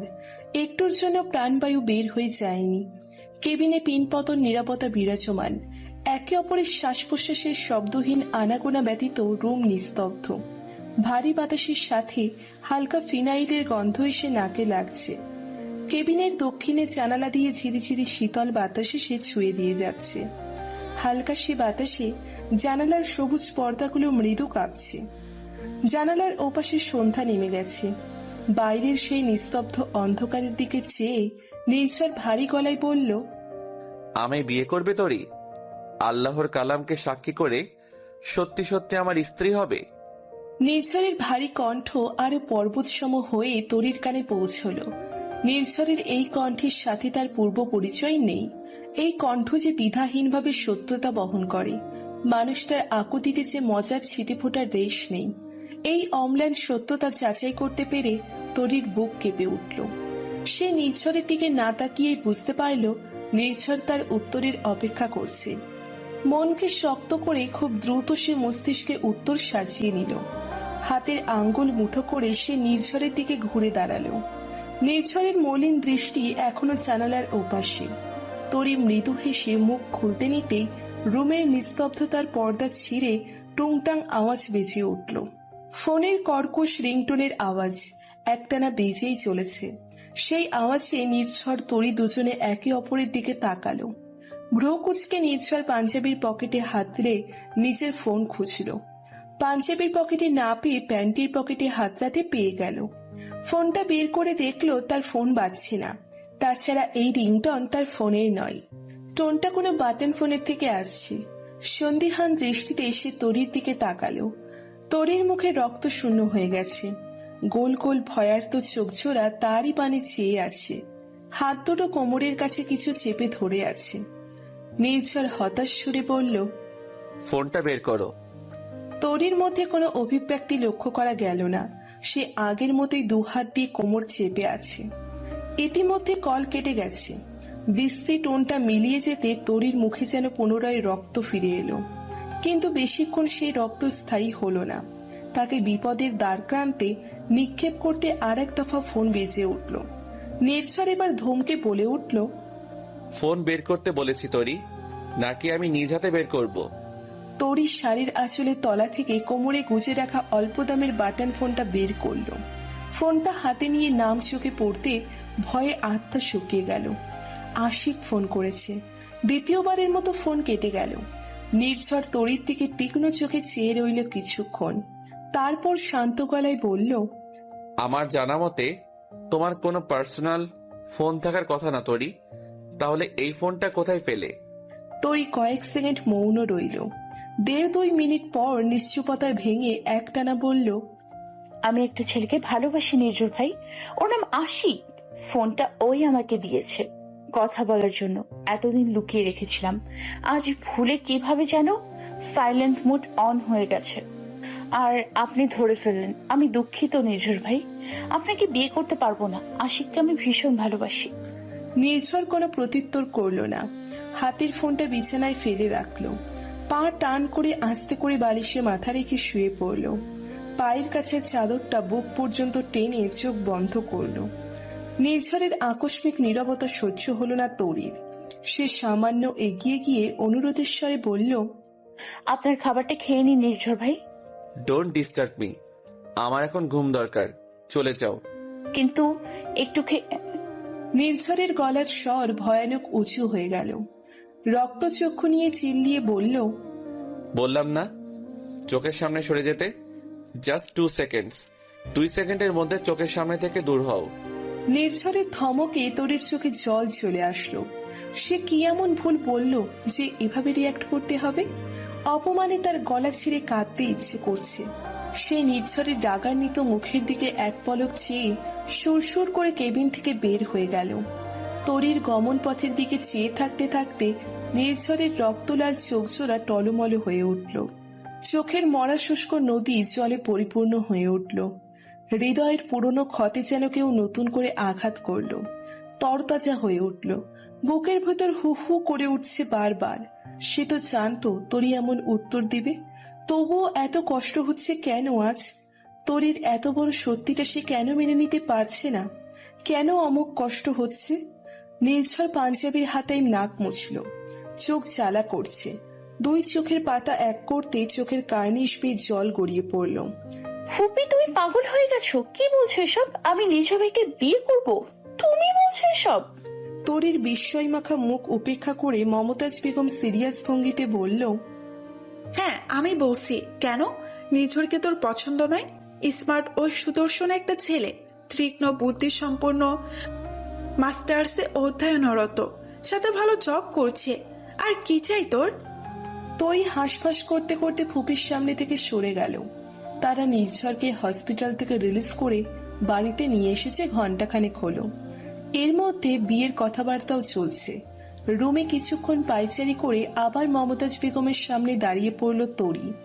হতাশ সুরে বলল, নির্ঝর ভাইকে কোনো মেয়েই অপছন্দ করবে না ফুপি, কথা সেটা নয়। কথা হচ্ছে আমি ওনাকে পছন্দ করি না। পছন্দ করি না বলতে এখনই আমি বিয়ে করতে চাই না। তুই না চাইলে কি হবে তরি? তোর বাপ 2 দিন পর পর বাড়িতে পাত্রপক্ষ নিয়ে আসছে, আর তুই ধেই ধেই করে নাচতে নাচতে পাত্রপক্ষের সামনে যাচ্ছিস।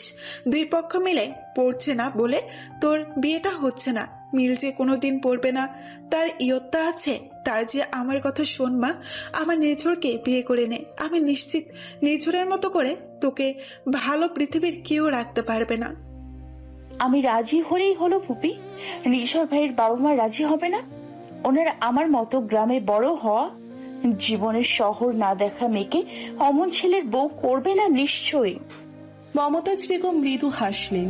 তরি যে তাকে কথার প্যাচে ফেলতে যাচ্ছে তা স্পষ্ট বুঝতে পারছেন। তরির মনের কথা তার অজানা নয়, কিন্তু তরির ভবিষ্যৎ সুখের জন্য এটুকু কঠোর তাকে হতেই হবে। তিনি অস্পষ্টভাবে বললেন, তুই খুব ভালো করে আমায় চিনিস তরি। আমি ঝোঁকের মাথায় কোনো সিদ্ধান্ত নেই না। তোরা নিঝরের কথা আমি অনেক আগে থেকেই ভেবে রেখেছিলাম। আজকের ঘটনা থেকে মনে হলো তোদের এক করে দেওয়া আমার অন্যতম উচিত কাজ। আমি ইতোমধ্যে নিঝরের বাবা মা, তোর বাবা মা সবার সাথে কথা বলে ফেলেছি। সবাই বেশ খুশি এবং রাজি। কয়েকজন তো রওনা দিয়ে দিয়েছে তাড়াতাড়ি বাড়ি আসার জন্য। শোন, এখন শুধু তোর মতামত প্রয়োজন তরি, কারণ নির্ঝর বলে দিয়েছে তুই মত না দিলে বিয়ে করবে না। তরি ঠোঁট কামড়ে নিজেকে স্থির রাখার চেষ্টা করল। কিছুতেই মনোবল হারানো চলবে না। সে আশিককে ছাড়া আর কাউকে বিয়ে করবে না। এখন আশিকের কথা সবাইকে বলবে কি করে? বাবা নিশ্চিত তাকে মারধর করবে। কিছুতেই নির্ঝরের মতো ছেলে হাতছাড়া করবে না। তরি আচমকা মমতাজ বেগমের হাত চেপে ধরে কাঁদো কাঁদো গলায় বলল, ফুপি, আমি একটা ছেলেকে ভালোবাসি। ওকেই বিয়ে করব প্লিজ। মমতাজ বেগম হাত ছাড়িয়ে নিলেন, কঠোর কণ্ঠে বললেন, ছেলেটার নাম আশিক, তোর কলেজের সিনিয়র, অনার্স ফাইনাল ইয়ারের স্টুডেন্ট, পলিটিক্যাল লিডার, সারা দিন রাত কলেজে রাস্তাঘাটে গুন্ডা বদমাইশ করে বেড়ায়। তার চেয়ে বড় কথা, ছেলেটার চরিত্র জঘন্য। অমন একটা ছেলের সাথে তোর জীবন জুড়ে দেওয়ার চেয়ে মেরে সাগরে ভাসিয়ে দেব। ফুপি, ও খুব ভালো ছেলে, ওকে যে। চুপ, একদম চুপ। তোরি, তুই বিয়ে না করার জন্য হাজারটা কারণ দেখিয়ে অন্য একটা কারণ দেখালে আমি থেমে যেতাম, কিন্তু আশিকের মতো চরিত্রহীন একটা ছেলেকে কারণ হিসাবে দেখালে আমি জোর করে তোর বিয়ে দেব। তরি শব্দ করে কেঁদে উঠল, ফ্লোরে বসে কাঁদতে কাঁদতে বলল, ফুপি, আশিক অনেক ভালো ছেলে। ও আমায় কথা দিয়েছে আমাকে ছাড়া আর কাউকে বিয়ে করবে না, আমাকে ছেড়ে মরে যাবে। মরবে না তোরি, তুই যে চোখে কালো পট্টি বেঁধে ঘুরছিস, তোর সেই কালো পট্টি খোলার জন্য হলেও আজ রাতে নিঝরের সাথে তোর বিয়ে দেব আমি। মমতাজ বেগম গটগট করে রুম থেকে বের হয়ে গেলেন। রাত 8টা বাজে। নতুন বউ নিয়ে বরযাত্রীদের ফিরতে ফিরতে রাত 10টা বাজার কথা। এরই মধ্যে তাকে সব ব্যবস্থা করতে হবে। আমি তরি, আপনাকে বিয়ে করা আমার পক্ষে দুরূহ ব্যাপার, সেজন্য আমি পালিয়ে গেলাম। আশা রাখলাম আমায় কেউ খোঁজার চেষ্টা করবেন না। রাত 10টার দিকে নির্ঝরের ফোনে আননোন নাম্বার থেকে এই মেসেজটা আসে। সে তখন সবেমাত্র বিয়ের নতুন পাঞ্জাবি গায়ে দিয়েছিল। মেসেজটা দেখার পরপরই তার পৃথিবীটা বর্ণহীন হয়ে গেল। জীবনের সবটুকু রং সাথে নিয়ে কেউ যেন পালালো। বুক চিরে বের হওয়া অগণিত দীর্ঘশ্বাস লুকিয়ে সে অসুস্থ শরীর নিয়ে সমস্ত বাড়ি তন্ন তন্ন করে তরিকে খুঁজল। না পেয়ে শুধুমাত্র বড় মাকে সত্যিটা জানিয়ে এদিকটা সামলাতে বলে সে রাস্তায় বের হলো। রাতের বেলা এলোমেলো গতিতে প্রায় দৌড়ে চলেছে নির্ঝর। শুনশান রাস্তাঘাট, জনমানবের চিহ্নটুকুও নেই, সবাই গভীর ঘুমে। সিলেটের এদিকটা মোটামুটি শহর অঞ্চলের মতো হলেও রাতের বেলা রাস্তাঘাট একদম ফাঁকা। রাতের ঢাকা শহরের মতো জীবন্ত নয়। অনেকটা দূরত্ব নিয়ে নিয়ে একটা করে ল্যাম্পপোস্ট। ল্যাম্পপোস্টের সোনালি হলুদ আলোয় নির্ঝর খুঁজে চলেছে তরিকে। দৌড়তে দৌড়তে ক্লান্ত হয়ে দাঁড়িয়ে পড়ল সে। এক হাতে হাঁটুতে ভর দিয়ে মাথা চেপে ধরে রইল কিছুক্ষণ। মাথা ব্যথায় টনটন করছে। একটু পর সোজা হয়ে দাঁড়িয়ে হাতের ফোনটার পাওয়ার বাটন অন করলো। রাত 1টা বাজতে চলল প্রায়। এতক্ষণ যাবৎ সে আশেপাশের এলাকা সহ যাবতীয় পরিচিত জায়গায় তরিকে খুঁজেছে। কাছের সমস্ত সিএনজি স্টেশন, মোড়ের দোকান, বাস স্টেশন সহ সমস্ত জায়গা তরিকে খুঁজেছে, কিন্তু কোথাও তরির হদিশ মিলছে না। নির্ঝরের বিধ্বস্ত চেহারা, মাথায় চুল অগোছালো, কিছু চুল ঘামে কপালে লেপ্টে আছে। পরনের পাঞ্জাবি ঘামে শরীরে মিশে গেছে। হঠাৎ করে দুহাতে মুখ ঢেকে ফেলল। সে হারিয়ে ফেলেছে তরিকে, চিরতরে। তার জীবন তরি খেয়ে হারিয়ে অথই সমুদ্রের বুকে তলিয়ে গেল আজ। সে আর বাঁচবে না, বাঁচতে পারে না। জীবন তরি ছাড়া জীবন সমুদ্র পাড়ি দেওয়া সম্ভব নয় যে। পাঞ্জাবির পকেটে রাখা ফোন বেজে উঠল। দ্রুত হাতে নিয়ে সে রিসিভ করল। বড়মা ফোন করেছে।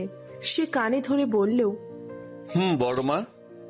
ফোনের ওপাশে মমতাজ বেগমের উদ্বিগ্ন গলা শোনা গেল। উত্তেজিত কণ্ঠে বলল, নির্ঝর, তোর এর কোনো খোঁজ পেয়েছিস? নির্ঝর অগোছালো ভাবে বলল, না বড়মা।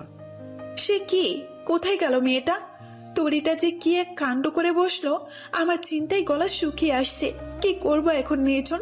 পরিস্থিতি এমন যে কাউকে জানাতেও পারছি না। আমিও ইতিমধ্যে লোক লাগিয়েছি খোঁজার জন্য। বড়মা, দয়া করে বেশি মানুষকে জানাবেন না প্লিজ। আমি তরিকে খুঁজে বের করব, কিন্তু ওর চরিত্রে ছিটে ফোটা কালি লাগতে দিব না। আমি বিশ্বস্ত মানুষকে বলেছি, ও নিয়ে তুই চিন্তা করিস না। নির্ঝর পায়ের উপর ভর দিয়ে ফ্লোরে বসে পড়ল। হঠাৎ করে সচকিত হয়ে বলল, জীবন ভাইয়া এসেছে? ওদিকের কি অবস্থা? সব আমার নিয়ন্ত্রণে আছে, কেউ কিচ্ছু বুঝতে পারেনি। কাজীকে ফোন করে আসতে বারণ করেছি। বাড়িতে বলেছি এত রাতে ভালো কাজই পাওয়া যাচ্ছে না, তাই আজ বিয়েটা হবে না। এদিকে কথা ছেড়ে দে, তুই আরো খোঁজাখুঁজি কর। সব চা। মমতাজ বেগমের বাকি অংশ নির্ঝরের কর্ণকুহরে প্রবেশ করল না। সে তীক্ষ্ণ দৃষ্টিতে কান খাড়া করে আছে। দূর থেকে ট্রেনের মৃদু হুইসেল কানে আসছে, অত্যন্ত ক্ষীণভাবে।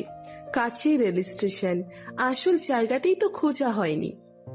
এক লাফে উঠে দাঁড়ালো সে, উঠেই সামনের দিকে দিল এক ছুট, ক্ষিপ্ত কণ্ঠে বলল, বড় মা রাখছি, পরে ফোন করব।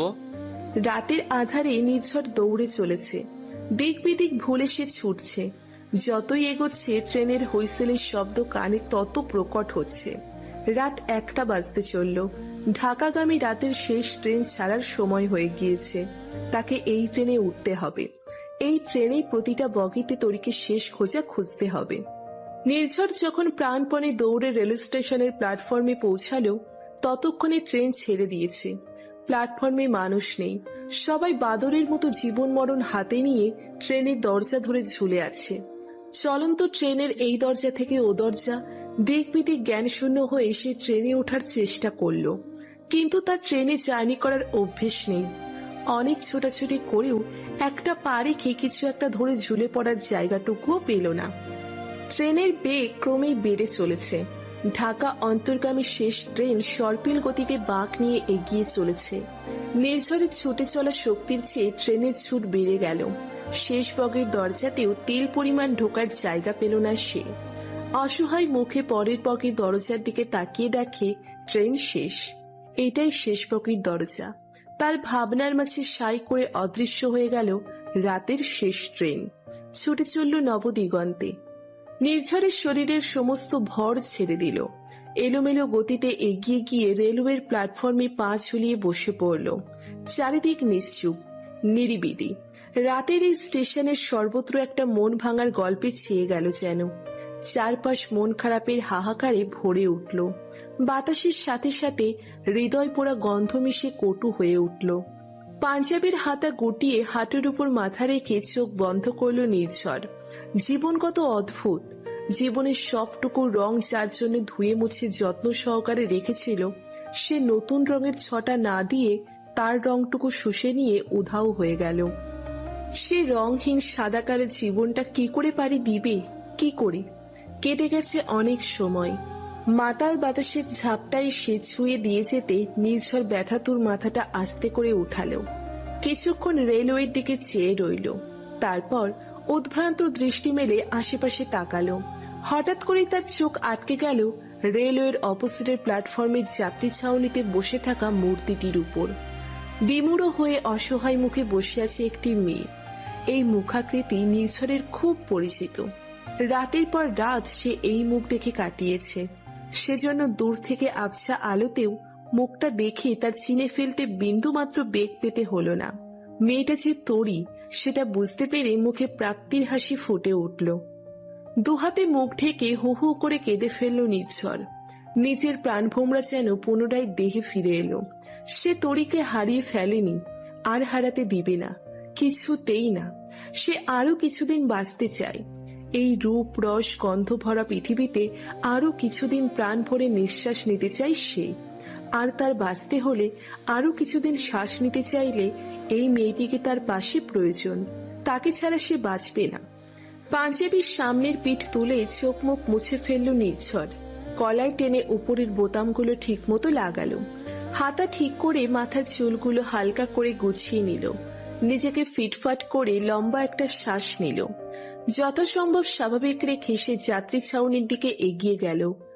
ইট সিমেন্টের তৈরি লম্বা মতো বসার জায়গাটাতে তরি মূর্তির ন্যায় বসে আছে। চোখ মুখ ভয়ানক ফোলা, গালে পানির শুষ্ক বলিরেখা এখনো স্পষ্ট। পরনে গ্রে কালারের একটা থ্রি পিস, লম্বা বেনি করা মাথাটা ওড়না দিয়ে ঢেকে আছে। পাশেই কাপড়ের তৈরি অল্প দামি একটা ব্যাগ। নির্ঝর নিঃশব্দে পা ফেলে এগিয়ে গেল। তরির থেকে বেশ দূরত্ব নিয়ে বসে পড়ল। তরির মধ্যে কোনো প্রতিক্রিয়া ঘটল না। তার পাশে যে কেউ বসে পড়েছে তা টের পায়নি। নির্ঝর বেশ বুঝতে পারল তরি নিজের খেয়ালে নেই। সে স্মিত হেসে ফেলল, অতিশয় স্বাভাবিকভাবে বলল, হাই। রাতের নিস্তব্ধতার বুক চিরে পরিচিত কণ্ঠ কানে যেতে আঁতকে উঠল তরি। চমকে পাশে তাকালো। নির্ঝরকে স্বাভাবিক দেখে বিস্ফোরিত নয়নে বলল, আপনি? নির্ঝর হাত পা ছড়িয়ে আড়ামোড়া ভাঙার ভঙ্গি করল। তরির দিকে না তাকিয়েই বলল, কেন, তোমার আশিককে আশা করেছিলে? তরি নিশ্চুপ হয়ে গেল। নির্ঝরকে অবাক করে দিয়ে হঠাৎ সে ভ্যাও ভ্যাও করে কান্না শুরু করলো। নাক টেনে বলল, হারামজাদা এখনো আসছে না, আসবে না বোধহয়। আমাকে আসছে বলে ফোন বন্ধ করে ফেলেছে। কতবার হলো ট্রাই করছে, কিন্তু ফোন বন্ধ। নির্ঝরের প্রচন্ড হাসি পেল। কি যে ভালো লাগছে, আশিক নামক ছেলেটাকে ধরে ডজন খানেক চুমু খেতে ইচ্ছে করছে। সে সাবধানে মুখ ঘুরিয়ে তরির দিকে তাকালো। তরির কান্নারত মুখ দেখে বুক কেঁপে উঠল তার, হার্টবিট বেড়ে গেল। এতক্ষণে তার পানির তৃষ্ণা পেল। রাতের আধারে গাল লাল করে নাক টেনে টেনে কান্না করা মেয়েটির আর এক দফা প্রেমে পড়ল সে। তার চাহনিরত অবস্থায় তরি নাক ছেড়ে ওড়নার এক অংশে মুছে ফেলল। নির্ঝরের নাক মুখ কুঁচকে গেল। দ্রুত পকেট হাতে টিস্যু খুঁজল। হতাশ হয়ে দেখল নেই। তরি আবার কাঁদতে কাঁদতে বলল, আশিক এখনো আসছে না কেন? ও বলেছিল আমাকে না পেলে সারা জীবন চিরকুমার থেকে যাবে। আমার জন্য হাত পর্যন্ত কেটেছিল। এই তো কিছুদিন আগে আমায় যখন পাত্রপক্ষ প্রথম দেখতে আসে, তখন ওর সে কি কষ্ট পেয়ে আমার ফোন তুলছিল না।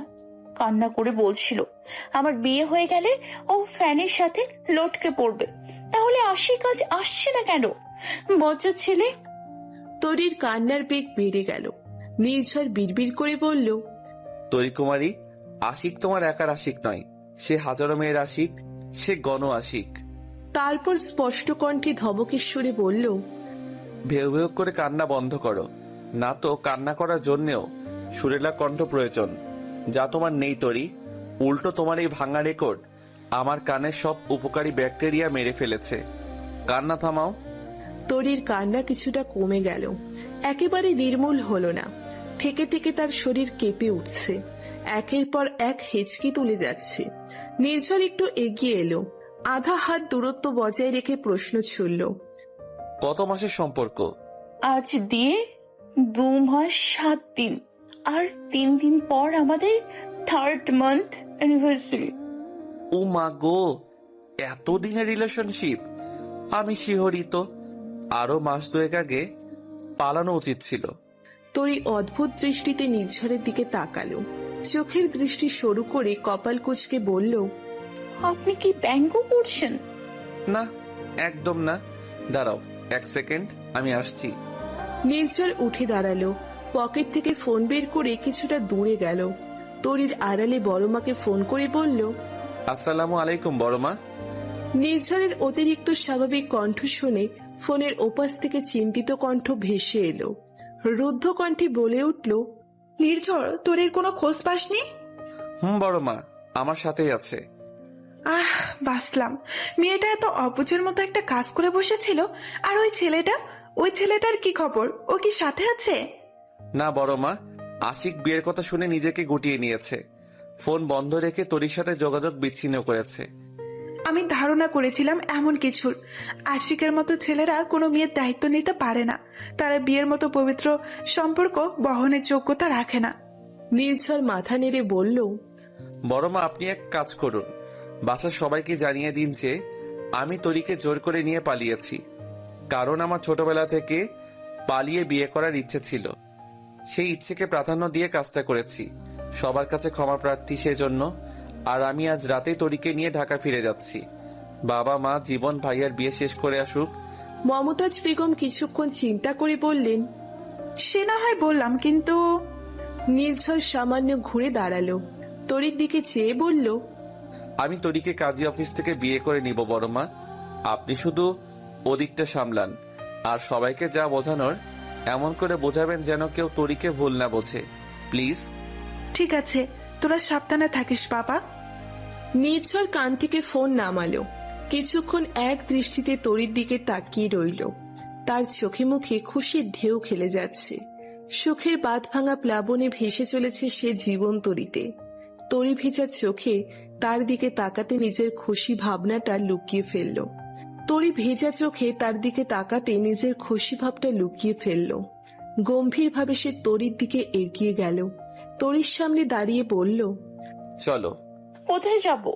কাজী অফিসে। তরি চমকে বলল, কেন? কাজী অফিসে কেন যায় মানুষ? দাওয়াত খেতে? বিয়ে করবে, চলো। কাকে বিয়ে করব? আশিক তো আসলো না। নির্ঝর একটা হাই তুলে বলল, আশিক আসেনি তো কি হয়েছে? পাত্র তো তোমার হাতে, ওই যে ফোন, বাটন ফোন। আশিকের দেয়া ফোনকে বিয়ে করবে তুমি। কি মাথা খারাপ হয়ে গেছে আপনার? না, মাথা ইজ টোটালি ফাইন। আগেকার পৌরাণিক কাহিনীতে শোনোনি, বর কোনো কারণে বিয়েতে অনুপস্থিত থাকলে বরের ব্যবহৃত জিনিস বা তার থেকে পাওয়া কোনো জিনিসের সাথে বিয়ে পড়িয়ে দেওয়া হতো। আজ আমি সেটাই করব। আশিকের অনুপস্থিতিতে তার দেয়া অতি প্রিয় ফোনটাকে বিয়ে করবে তুমি। আজ রাত থেকে ওই ফোনই হবে তোমার স্বামী। আমি সাক্ষী থাকবো। আর দেরি করো না, চলো চলো। আমি নিজ শাহরিয়ার, ওয়ান ওয়ার্ড ম্যান। তোমাকে ফোনের সাথে বিয়ে না দেওয়া পর্যন্ত আমি জল স্পর্শ করব না। তারপর তারপর এই গল্পের বাকি অংশে কি হয়েছিল সেটা জানতে হলে অবশ্যই এই চ্যানেলটি সাবস্ক্রাইব করে রাখতে হবে এবং পাশের বেল বাটনটি ক্লিক করে বাজিয়ে দিতে হবে। এত করে আমরা গল্প আপলোড দেওয়ার সাথে সাথে আপনাদের কাছে নোটিফিকেশন পৌঁছে যাবে। ফোনের সাথে বিয়ে? নির্ঝর ভাই, আপনি অসুস্থ, আপনার মাথা অসুস্থ, এই অবস্থায় মজা করছেন? তরির বিস্মিত মুখের কথা শুনে নির্ঝর কিছুটা কাজ ঘেঁষে এলো তার। ভয়ে সে মাথাটা একটু পিছিয়ে নিল। নির্ঝর সামান্য ঝুঁকি রাগান্বিত স্বরে বলল, তোমার মনে হয় আমি মজা করছি? গালে দুটো পড়লে মজা টের পাবে। উঠে পড়ো। নির্ঝরের ধমক শুনে তরি সুরসুর করে উঠে পড়ল। সে অদ্ভুত দৃষ্টিতে নির্ঝরের দিকে তাকিয়ে আছে। নির্ঝরের কার্যকলাপ, কথাবার্তা সব খাপছাড়া, কেমন অসংলগ্ন তার ব্যবহার। তার হুট করে ভয় লাগতে শুরু করলো এই ছেলেটিকে। নির্ঝর আর অপেক্ষা করল না, হাঁটা শুরু করলো। কিছু দূর যেতে পেছন ঘুরে দাঁড়িয়ে পড়ল। তাকে দাঁড়াতে দেখে তরিও দাঁড়িয়ে পড়ে। ভয়ে ভয়ে বলে উঠল, কি হলো আবার, থেমে গেলেন যে? তোমার ঝোলাটা কার আশায় ফেলে রেখে এলে? আশিকের জন্য? অতি উত্তম। আশিকের অন্তত 2 বছর আর জামা কাপড় কিনতে হবে না। তোমার ড্রেসগুলো দিয়ে আরামসে চলে যাবে। বলে নির্ঝর অপেক্ষা করলো না, আবার হাঁটা শুরু করলো। তরি জিভ কাটলো। এতটা ভুলো মনে হলে চলবে কি করে? সে দৌড়ে পেছনে গিয়ে কাপড়ের ব্যাগটা হাতে নিল। আবার এক দৌড়ে এসে নির্ঝরের পিছু ধরলো। প্ল্যাটফর্ম পেরিয়ে কিছু দূর এগোতে নির্ঝরের হাতে আচমকা টান পড়ল। ঘুরে দাঁড়ানোর আগে তরির কম্পিত কণ্ঠের চিৎকার ভেসে এলো। সে তাকিয়ে দেখল তরি দুহাতে তার বাহু আঁকড়ে ধরে নিজেকে ছাড়ানোর চেষ্টা করছে। নিচের দিকে তাকিয়ে কপাল কুঁচকে এলো নির্ঝরের। রাস্তার ধারে শুয়ে থাকা একটা পাগল তরির বাম পা চেপে ধরেছে। তরি প্রাণপণ চেষ্টা করছে নিজেকে ছাড়ানোর জন্য, কিন্তু পেরে উঠছে না। নির্ঝরের বাহু চেপে রাখা তরির হাত দুটোর দিকে এক পলক তাকালো সে। তারপর তরির ভয়ার্ত মুখের দিকে চেয়ে দ্রুত পকেট হাতে কিছু খুচরো টাকা বের করলো। পাগলটার সামনে বাড়িয়ে দিয়ে ইশারায় পা ছাড়তে বলল। পাগলটা তরির পা ছেড়ে লুফে টাকাটা নিয়ে নিল। খুশিতে তার চোখ দুটো চকচক করছে। নির্ঝর তরির দিকে চেয়ে তাচ্ছিল্যের সুরে বলল, এই মাঝরাতে আমায় এতটা হেনস্থা করার জন্য তোমায় কি শাস্তি দেওয়া যায় বলো তো? তরি কাঁদো কাঁদো হয়ে নির্ঝরের বাহু ছেড়ে দিল। মাথা নত করে ধীর পায়ে এগিয়ে গেল। দুজন স্টেশন পেরিয়ে বড় রাস্তায় কিছু দূর আসতে তরি ক্ষীণস্বরে বলল, পানি খাবো নির্ঝর ভাই, গলা শুকিয়ে গেছে। নির্ঝরের পা থেমে গেল ক্ষণিকের জন্য। আর চোখে আলো অন্ধকারের খেলায় মেতে ওঠা মেয়েটির দিকে তাকালো। শুকনো ঢোক গিলে খুব দ্রুত চোখ সরিয়ে নিল। ছোট করে শ্বাস নিয়ে তিক্ত কণ্ঠে বলল, পানি খাবো বললেই তো আর পানি পাওয়া যাবে না। প্রথমত আমি ব্রত করেছি তোমার বিয়ে না দেওয়া পর্যন্ত জল স্পর্শ করব না। দ্বিতীয়ত 4 ঘন্টা যাবত আমার পানি পিপাসা পেয়েছে, তবুও পানি দিয়ে গলা ভেজাচ্ছি না। সো তুমিও পানি পাবে না। কোথায় যাচ্ছি এখন আমরা? কাজী অফিস। নাম শোনোনি কখনো?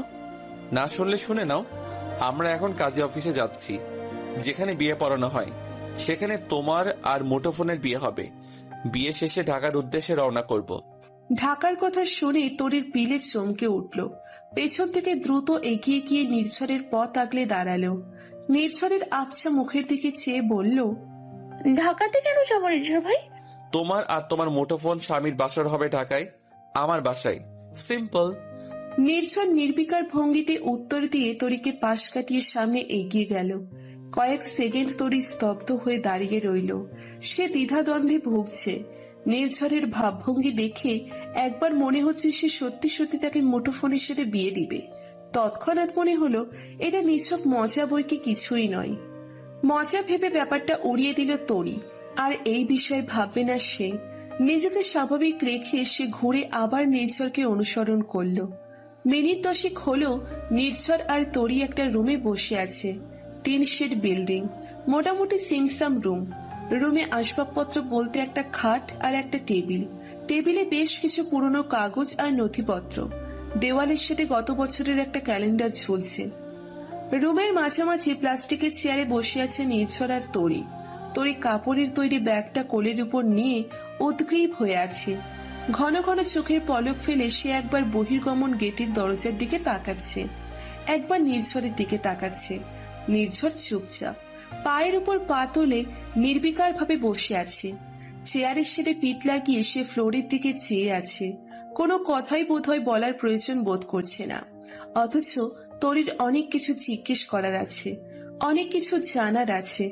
সে কৌতূহল দমিয়ে রাখতে না পেরে বলে ফেলল, আর কতক্ষণ এভাবে বসে থাকবো? যতক্ষণ না কাজে আসছে। ফ্লোরে দৃষ্টি নিবদ্ধ করেই নির্ঝর চটপট উত্তর দিল। তরির সাংঘাতিক ভয় পেয়ে গেল। শেষমেশ তার মান সম্মান কিছুই রইল না। ফোনের সাথে এত ঘটা করে তাকে বিয়ে দিয়ে দিবে নির্ঝর তা এখনো বিশ্বাস করতে পারছে না। সে অনুনয়ের সুরে বলল, আমার ভুল হয়ে গেছে নির্ঝর ভাই, মাফ করে দিন, প্লিজ মাফ করে দিন। নির্ঝর চোখ তুলে তাকালো। তরির অশ্রুসিক্ত চোখের দিকে চোখ পড়তে একটু নড়ে উঠল। খোলা দরজা দিয়ে কিছুক্ষণ চেয়ে বাইরের পরিস্থিতি ঠাউর করার চেষ্টা করলো। ওপাশে নিস্তব্ধ দেখে মুখ ঘুরিয়ে নিল। ছো মেরে ওহির হাতের ফোনটা ছিনিয়ে নিল সে। গলা খাকারি দিয়ে বলল, কাজী সাহেব যেহেতু আসতে একটু লেট করছে, সেহেতু আমি বিয়ে পড়ানো শুরু করি, কি বলো? না। চুপচাপ যা যা করতে বলবো সেটা করবে। তরির ভয়াতুর দৃষ্টি সম্পূর্ণ উপেক্ষা করে নির্ঝর বলা শুরু করলো, তোমার আশিকের ফুল নেম যেন কি? আচ্ছা বাদ দাও, আমি বলছি। সিলেটের হবিগঞ্জ নিবাসী জনাব আশিক কান্টুর একমাত্র প্রিয় বস্তু মোবাইল ফোন। একটা জলজান্ত সুদর্শন পুরুষ নির্ঝর শাহরিয়ারকে দেনমোহর রেখে একই এলাকার তোফাজ্জল হোসেনের একমাত্র কন্যা মিস তাহনুবা মেহের তরিকে বিবাহ করিতে আসিয়াছে। মনে প্রাণে তাহাকে স্বামী হিসেবে গ্রহণ করিলে বলো মা, সরি বলো তরি কবুল। তরি হা করে নির্ঝরের মুখপানে চেয়ে আছে। নিজেকে তার কেমন অনুভূতি শূন্য মনে হচ্ছে।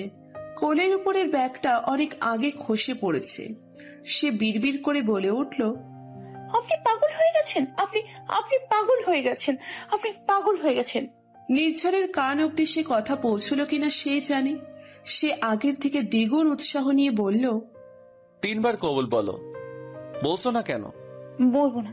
তরির স্পষ্ট সুর শুনে মুহূর্তে নির্ঝরের মুখভঙ্গি পাল্টে গেল। চোখে মুখে এসে ভর করল রাজ্যের সমস্ত রাগ। দাঁত কিরমির করে সে বলল, থাপ্পড় খাবে নাকি কবুল বলবে? বলবো না কবুল, আপনি একটা মানসিক রোগী। নির্ঝর আর কথা বাড়ালো না। শটান উঠে দাঁড়িয়ে পড়ল। দাঁত চেপে তরির দিকে কষিয়ে হাত উঠালো থাপ্পড় মারার জন্য। শেষ মুহূর্তে তরি মাথা সামান্য ঘুরিয়ে মুখ ঢেকে ফেলল। একটুর জন্য তার গালে থাপ্পড় পড়ল না। ভয় পেয়ে সে কেঁদে দিয়েছে অলরেডি। কাঁদতে কাঁদতে নির্ঝরের দিকে চেয়ে সে পরপর 3 বার বলল, কবুল কবুল কবুল। নির্ঝরের ঠোঁটের কোণে বরাবরের মতো স্মিত হাসি ফুটে উঠল। ফিচেল হেসে ফের চেয়ার টেনে বসে পড়ল। ফোনটা নেড়ে চেড়ে বলল, তোমার বর তো বোবা, এ তো কবুল বলতে পারবে না। এর হয়ে আমি বলে দিচ্ছি, আর দেনমোহর হিসেবে আজ তো আমি আছি। তোমার বর মারা গেলে বা তোমাদের ডিভোর্স হয়ে গেলে দেনমোহর হিসেবে আমাকে পাচ্ছ তুমি। কত লাকি তুমি, দেখেছো? এটুকু বলে মেকি হাসল নির্ঝর। গলার টোন পাল্টে তরির দিকে চেয়ে 3 বার কবুল বলল। তারপর ভ্রু উঁচিয়ে ফোনটা তরির সামনে মেলে ধরে বলল, আজ থেকে তোমরা স্বামী স্ত্রী। কিন্তু তোমার বড়ই দুর্ভাগ্য তরি, মাত্র বিয়ে হলো অথচ এখনই তোমার এত প্রিয় স্বামীকে হারাতে হবে। বিধবা হয়ে যাবে তুমি। আহারে। তরির কথার ঝুলি যেন শূন্য হয়ে গিয়েছে। সে শুধু অবাক হয়ে নির্ঝরের কর্মকাণ্ড দেখছে। নির্ঝর তার থেকে দৃষ্টি সরিয়ে ফোনের সিম খুলে ফেলল। সিমের এপিটোপিট দেখে হঠাৎ করে অল্প একটু চাপে ভেঙে 3 টুকরো করে ফেলল। ঠোঁটের কোণে ফিচেল হাসি ধরে রেখে বলল, বড়ই দুঃখজনক ব্যাপার। বিয়ের প্রথম রাতে তোমার স্বামীর হার্ট অ্যাটাক হয়ে গেল, এবার সে মারা যাবে, তুমি বিধবা হবে, চিন্তা করো না, তখন তোমায় আমি বিয়ে করব।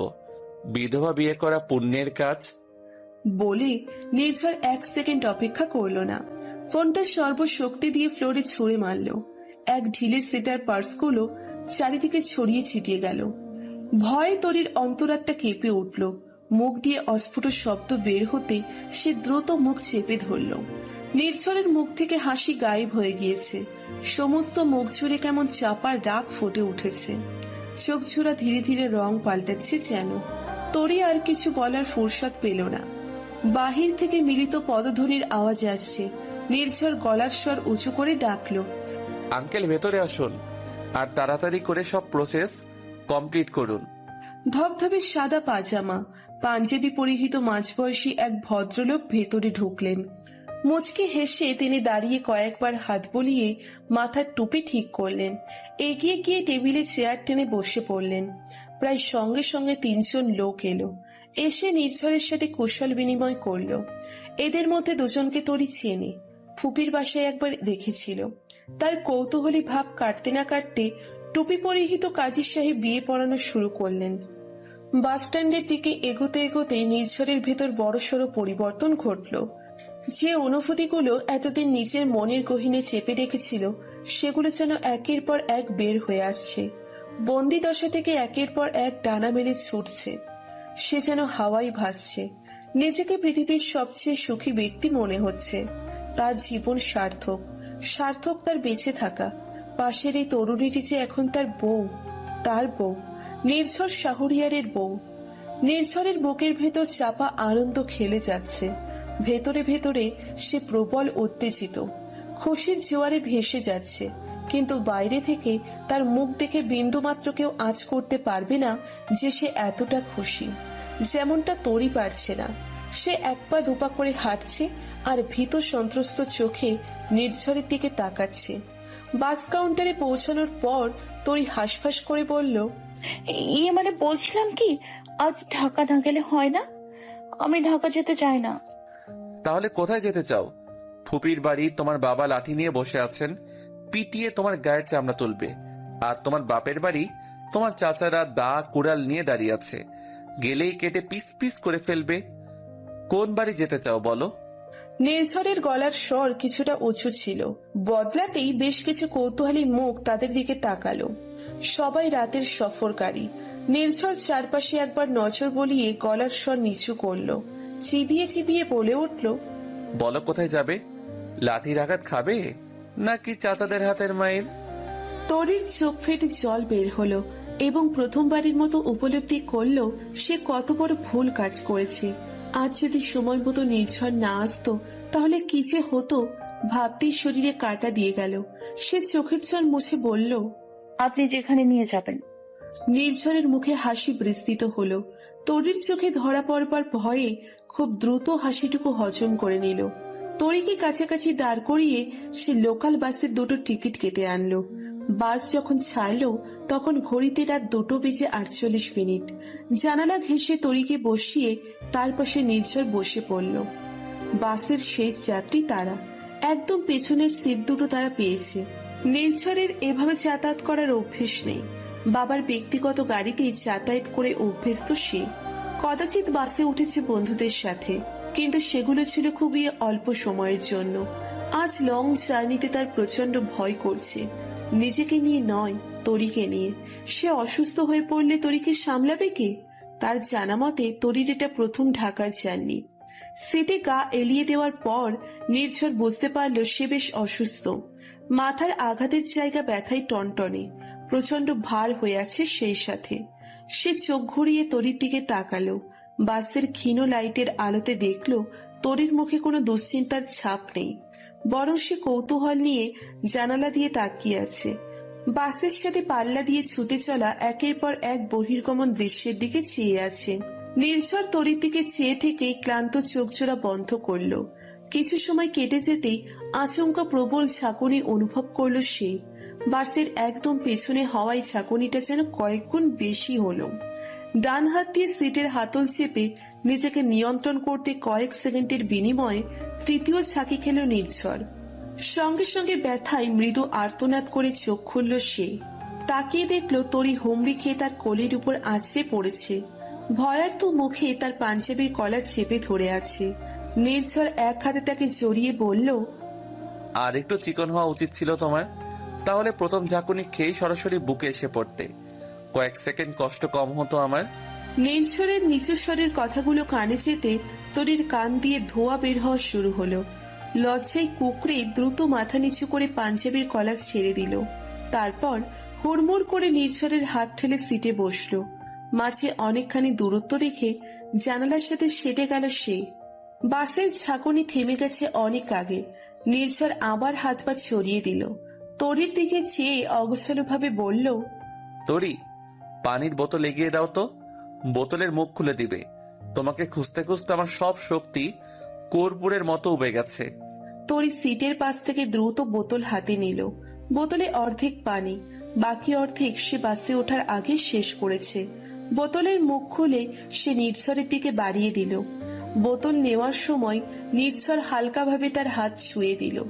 ইচ্ছেকৃত ভাবে কিনা তরি বুঝতে পারল না, তবে বুকের ভিতর কেঁপে উঠল।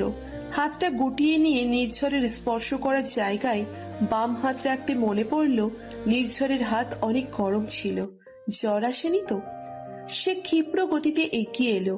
শটান নির্ঝরের কপালে হাত ছুঁয়ে চিন্তিত মুখে চেয়ে রইল। আস্তে আস্তে তার কপাল কুঁচকে গেল। স্পষ্ট সুর তুলে বলল, আপনার জ্বর এসছে নির্ঝর ভাই, শরীর তো জ্বরে পড়ে যাচ্ছে। অবাক হলেও খচ করে ভাই শব্দটা নির্ঝরের বুকে গিয়ে বিঁধল। সে মাথাটা সামান্য কাত করে তরির স্পর্শের বাইরে চলে গেল। কাট কাট গলায় বলল, পুড়ছে পুড়ুক, তোমাকে এত দরদ দেখাতে বলেছে কে? আপনার কথা পেঁচিয়ে যাচ্ছে নির্ঝর ভাই, চুপচাপ থাকুন। কথা পেঁচিয়ে যাচ্ছে, আরো যাবে, তাতে তোমার কি?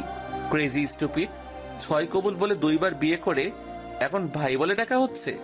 ঢাকা গিয়ে আবার তোমায় বিয়ে করব, প্রয়োজনে 1000 বার বিয়ে করব, তবুও দেখে ছাড়বো তুমি কতদিন ভাই বলে ডাকো। নির্ঝরের দুর্বল কণ্ঠের সব কথা তরির কান অবধি পৌঁছল না। সে চিন্তিত মুখে সামনে তাকালো। বাসের সবাই চোখ বন্ধ করে সিটে মাথা এলিয়ে আছে। ঘুমিয়ে পড়েছে অনেকে, অনেকে আবার ঘুমানোর চেষ্টা করছে। তার জার্নিতে কখনো ঘুম হয় না। চলন্ত গাড়িতে মনে হয় যখন তখন দুর্ঘটনা ঘটে যাবে। নির্ঝরের দিকে পুনরায় মনোযোগ দিল তরি। কেমন নেতিয়ে পড়ছে ধীরে ধীরে। জোরপূর্বক খুলে রাখা চোখ দুটো পিটপিট করে তার দিকে চেয়ে আছে।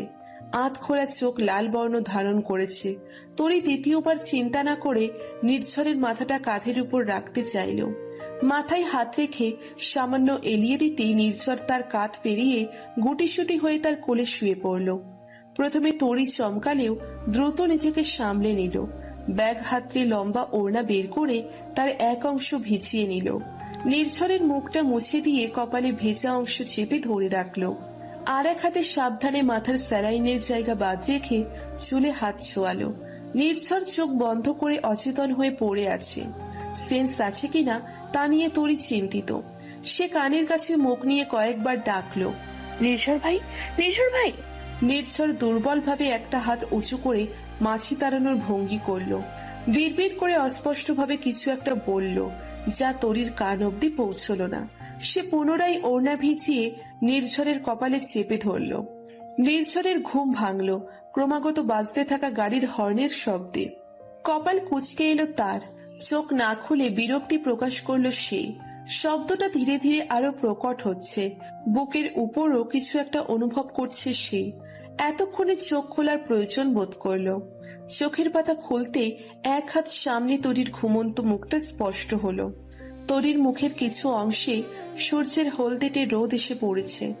উজ্জ্বল শ্যামলা মসৃণ ত্বকে আলো বিচ্ছুরিত হয়ে চোখ ধাঁধিয়ে যাওয়ার মতো অবস্থা। জানালা দিয়ে আসা হালকা ঝিরিঝিরি বাতাসে কানের দুপাশের অল্প কিছু চুল উড়ছে। দীর্ঘক্ষণ মুগ্ধ হয়ে ঘুমন্ত মুখের দিকে চেয়ে রইল সেই। হুঁশ ফিরতে চোখ সরিয়ে নিল। অনেকক্ষণ হলো তরির কোলে এভাবে শুয়ে রয়েছে। নিশ্চয়ই পা ব্যথা হয়ে গেছে মেয়েটার। ধুর, কোথায় সে তরিকে আগলে রাখবে তা নয়, নিজেই পড়ে পড়ে ঘুমিয়েছে। তরির ঘুম যাতে ভেঙে না যায় সেজন্য নির্ঝর অতি সতর্কতার সহিত ওঠার চেষ্টা করলো।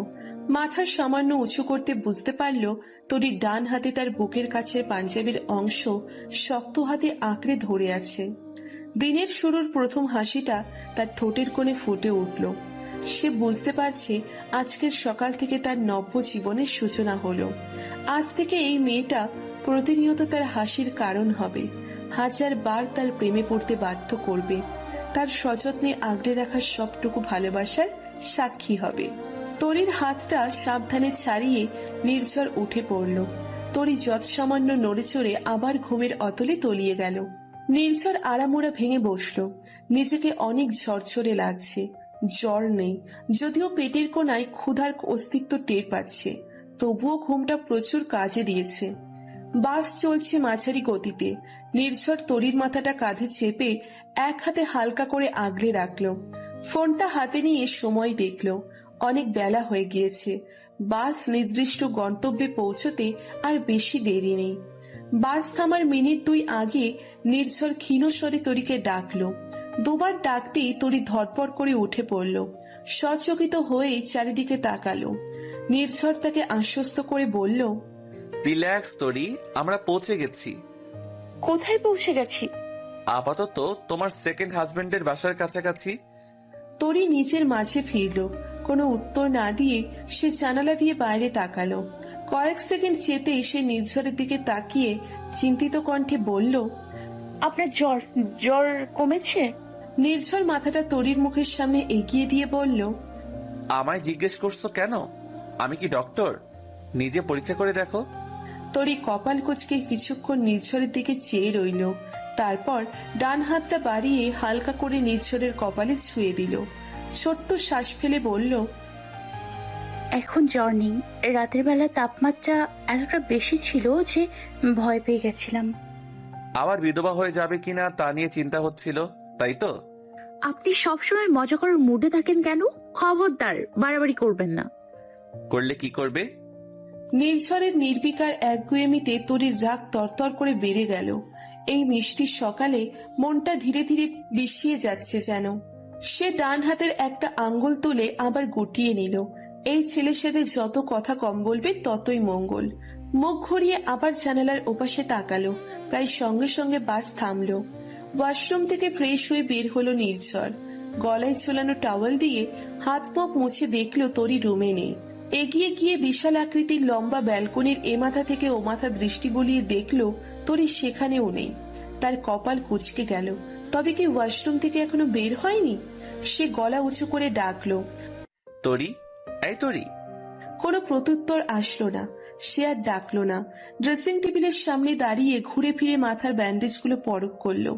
তরির থেকে পাওয়া প্রথম উপহার তার ভালোবাসার আঘাত। মুচকি হেসে সে রুম থেকে বের হলো। ড্রয়িং রুমে চোখ পড়তে নির্ঝরের মুখের হাসি গায়েব হয়ে গেল। তরি এখনো ফ্রেশ হয়নি, অথচ সে বেশ কয়েকবার তাকে ড্রয়িং রুমের সাথে লাগানো ওয়াশরুমে শাওয়ার নিতে বলেছে। অপরিষ্কার জিনিস যেমন তার পছন্দ নয়, তেমনি অপরিষ্কার মানুষও। কিন্তু তার অবচেতন মন ডাক গাইছে, বারবার বলছে এতগুলো বছর ধরে যে মেয়েটা তার রাত জাগার একমাত্র কারণ, তার একলা রাজ্যের একমাত্র রানী, তার কল্পনার শহরের একমাত্র স্থায়ী বাসিন্দা, এই মেয়েটা কিছুটা অপরিষ্কার থাকতে পছন্দ করে। সে এগিয়ে গিয়ে তরির পেছনে দাঁড়ালো। তরি তার দিকে পিঠ রেখে খুব মনোযোগ দিয়ে খাবার খাচ্ছে। আসার পথে নির্ঝর কয়েক ব্যাগ খাবার কিনে দিয়েছিল। সে তরির পাশে গিয়ে দাঁড়ালো। ট্রাউজারের পকেটে হাত ঢুকিয়ে চোখ ছোট ছোট করে বলল, তুমি এখনো শাওয়ার নাওনি? তরির হাত থেমে গেল। এক পলক নির্ঝরের দিকে চেয়ে আবার খাওয়াই মনোযোগ দিল। এক লোকমা বিরিয়ানি মুখে পড়ে মাথা নেড়ে অসম্মতি জানালো, অর্থাৎ সে শাওয়ার নেয়নি। নির্ঝর চেয়ার টেনে তার পাশে বসে বলল, কেন এত ঘন্টার জার্নি শেষে শাওয়ার নেওয়ার প্রয়োজন বোধ করলে না? আমি অসুস্থ শরীর নিয়ে গলা পর্যন্ত পানি দিয়ে ভেজালাম, আর তুমি? তরি চোখ উল্টে একবার নির্ঝরের দিকে তাকালো। নির্ঝরকে ভোরের শিশির ভেজা ঘাসের মতো স্নিগ্ধ লাগছে, ঝকঝকে তকতকে। ইতিমধ্যে সে ড্রেস চেঞ্জ করে ফেলেছে। পরনে সাদা কালার কম্বিনেশনের ট্রাউজার আর full sleeve black T shirt. সে চোখ সরিয়ে মুখের খাবারটুকু গিলে ফেললো। আহ, যা ক্ষুধা লেগেছিল না, তৃপ্তির ঢেকুর তুলে বলল, বাবা মা ফোন দিচ্ছে না কেন? মানে আপনার বাবা মা, ফুপি, এরা তো কেউ খোঁজ নিচ্ছে না। আপনার মুখের কথা সবাই বিশ্বাস করে নিল। নির্ঝর নিচের প্লেটে খাবার ঢেলে বলল, ও নিয়ে তোমায় চিন্তা করতে হবে না, বড় মায়ের সাথে কথা বলে নিয়েছি। তাছাড়া আমাদের বিয়ের রেজিস্ট্রি পেপার রাতেই বাড়িতে পাঠিয়ে দিয়েছি, সেজন্য সবাই এত নিশ্চিন্তে রয়েছে। বুঝলাম। তরি প্লেটে হাত ধুয়ে কয়েক ঢোক পানি খেলো, তারপর উঠে চেয়ার ছেড়ে কয়েক পা গিয়ে আবার দাঁড়িয়ে পড়ল। ঘন ঘন হাই তুলে বলল, এই বাসায় তো অনেকগুলো রুম দেখছি, কোনটাতে আমি ঘুমাবো? প্রচুর ঘুম পাচ্ছে, রাতে 1 ছটা ঘুমাইনি। ইম্পসিবল। এখনই ঘুমাবে মানে? আমার আর তোমার অর্থাৎ আমাদের রুমে গিয়ে শাওয়ার নিবে, তারপর বিছানায় ঘুমিয়ে পড়বে। আমি বিকেল বেলা ঘুম থেকে উঠে শাওয়ার নিব। তরি এক মুহূর্ত অপেক্ষা করল না, ড্রয়িং রুমের লম্বা সোফায় পা ভাঁজ করে শুয়ে পড়ল। চোখ ঝোলা বন্ধ করতে হাতে হ্যাচকা টান অনুভব করলো। কপাল কুঁচকে তাকাতে নির্ঝর তাকে এক ঝটকায় কোলে তুলে নিল। সে হাত পা ছোড়াছুড়ি করতে করতে বলল, আপনি একটা ছাগল, মানসিক ছাগল। ছাড়ুন আমায়, নিচে নামান। নির্ঝর কোনো বাক্যবাই করল না, নির্বিকার হেঁটে গিয়ে ওয়াশরুমে ঢুকে পড়ল। শাওয়ারের নিচে তরিকে দাঁড় করিয়ে বলল, নো ছোড়াছুড়ি, আমার ফুটো মাথায় পানি গেলে কিন্তু আবার বিধবা হয়ে যাবে তুমি। একবার বিধবা হলে আমার মতো মহানুভবেরা বিয়ে করে, দ্বিতীয়বার বিধবা হলে কেউ বিয়ে করবে না। তরিকে এক হাতে চেপে ধরে শাওয়ার অন করলো সে। কয়েক মিনিটের ব্যবধানে তরি আধ ভেজা হয়ে গেল। সে বিস্ময় নিয়ে প্রশ্ন ছুড়ল, আপনি এখনো ওয়াশরুম থেকে বের হচ্ছেন না কেন? নির্ঝর শাওয়ার বন্ধ করে নিচু মাথা উঁচু করে তরির মুখের দিকে তাকালো। তরি ভ্রু কুঁচকে তার দিকে চেয়ে আছে।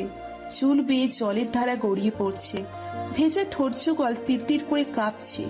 নির্ঝর শুকনো ঢোক গিলে তরির হাত ছেড়ে দিল। এক পা পিছিয়ে যেতে তার চোখ আটকে গেল তরির উন্মুক্ত ঘাড়ে, যেখানে আঙ্গুলের নখের আঁচড় অনেকটা গভীর। নির্ঝর কপালের খাদ গভীর করে কিছু একটা চিন্তা করলো। পরক্ষণে মুখে এসে ভর করলো চিন্তার ছাপ। গতকালের কথা স্মরণ হলো তার। তরির ঘাড়ের আঁচড়ের দাগগুলো তো তার সৃষ্ট। মনে মনে নিজেকে গালিগালাজ করলো সে। ভেতরে সৃষ্ট অপরাধ বোধ থেকে মুক্তি লাভের জন্য কিনা জানা নেই তার। সে অতি আশ্চর্য একটা কাজ করে বসলো। আচমকা এগিয়ে গিয়ে তরিকে দুহাতে জড়িয়ে ঘাড়ের ক্ষতর উপর ঘন ঘন কতগুলো চুমু খেলো। ব্যাপারটা ঘটলো কয়েক সেকেন্ডে। সংবিত ফিরে পেতে সে ঝড়ের গতিতে তরিকে ছেড়ে ওয়াশরুম থেকে বের হয়ে গেল। তরি ওয়াশরুমের দরজা অল্প একটু সরিয়ে বাইরে উকি দিল। চারপাশে নজর বুলিয়ে দেখলো নির্ঝর রুমে নেই। স্বস্তির নিঃশ্বাস ফেলে সে ভেজা কাপড়ে বাইরে বের হলো। কাপড়ের ব্যাগটা চোখে পড়ছে না। উপরে ওঠার সময় নির্ঝর ব্যাগটা হাতে নিয়েছিল, কোথায় রেখেছে কে জানে। সে ভেজা কাপড়ের সম্পূর্ণ রুম হেঁটে হেঁটে নিজের ব্যাগটা খুঁজলো। না পেয়ে আধখোলা আলমারির দিকে এগোলো। আলমারির পাল্লা সরাতে তার বিগত বছরগুলো ড্রেস চোখে পড়ল। একটা তাকে তার কাপড়গুলো গুছিয়ে রাখা। ব্যাগটা আশেপাশে নেই। তরি অবাক হলো না, সে অবাক হওয়ার মুডে নেই। মাথার মধ্যে এখনো ঘুরছে কিছুক্ষণ আগে করা নির্ঝরের কাজটি। সে আনমনে একবার ডান হাতটা ঘাড়ে বোলালো। কিয়ৎক্ষণ মৌন থেকে খুব দ্রুত একটা 3 পিস হাতে নিয়ে ওয়াশরুমে ঢুকলো। ভেজা কাপড়গুলো ধুয়ে বালতিতে রাখতে বাইরে থেকে ধারাম করে কিছু পড়ার আওয়াজ কানে এলো তরির। সেই সাথেই নির্ঝরের ব্যথাতুর কণ্ঠের আর্তনাদ। চমকে উঠল সে। দ্রুত ওয়াশরুমের দরজা খুলে সামনে তাকাতে চোখ কোটর থেকে বের হওয়ার উপক্রম হলো। নির্ঝর চিৎপটাং হয়ে মেঝেতে শুয়ে আছে। চোখ মুখ কুঁচকে ব্যথা সহ্য করার চেষ্টা করছে। সে এক দৌড়ে এগিয়ে গেল, ঝুঁকে নির্ঝরের মুখের দিকে তাকালো। নিজের হাসি চেপে রেখে কৌতূহল নিয়ে প্রশ্ন করল, আপনি এভাবে ফ্লোরে শুয়ে আছেন কেন? নির্ঝর ব্যথায় নীল হয়ে যাওয়া চোখ মেলে তরির দিকে তাকালো। দাঁত কিরমির করে বলল, ফ্লোরে ভিটামিন আছে, যেটা মস্তিষ্কের জন্য খুবই উপকারী, সেজন্য শুয়ে আছি। কোনো সমস্যা? না, সমস্যা থাকবে কেন? ঘাড়তেরা ডিঙি, তোমার মস্তিষ্ক সুবিধার না। আমার পাশে শুয়ে ভিটামিন ই শোষণ করো। আমার কোনো ভিটামিন দরকার নেই, আপনি শুয়ে থাকুন। নির্ঝর ঠাস করে উত্তর দিল, দরকার আছে। তুমি পৃথিবীর শ্রেষ্ঠ বোকা, তোমার মস্তিষ্ক ভিটামিন জনিত অপুষ্টিতে ভুগছে। ফ্লোর এভাবে ভিজিয়ে রেখেছো কেন? তরি ফোঁস করে নিঃশ্বাস ছাড়ল, সোজা হয়ে দাঁড়িয়ে বলল, ড্রেস নিয়ে ওয়াশরুমে ঢুকিনি, সেজন্য ভেজা কাপড়ের রুমে ঢুকেছিলাম। সহজে খুঁজে না পেয়ে রুমে কয়েকবার চক্কর দিতে হয়েছে। মহান কাজ করেছো। তা আমাকে আগেভাগে অবগত না করার জন্য ধন্যবাদ। আগে থেকে সতর্ক হলে ভিটামিন শোষণ করতে পারতাম না। আজ থেকে নিয়মিত ফ্লোর ভিজিয়ে রাখবো তাহলে, কি বলেন? নির্ঝর কিচ্ছু বলল না। দুর্বল শরীর নিয়ে দুহাত ফ্লোরে শক্ত করে চেপে ওঠার চেষ্টা করলো। এই কি তার কপালে জুটল?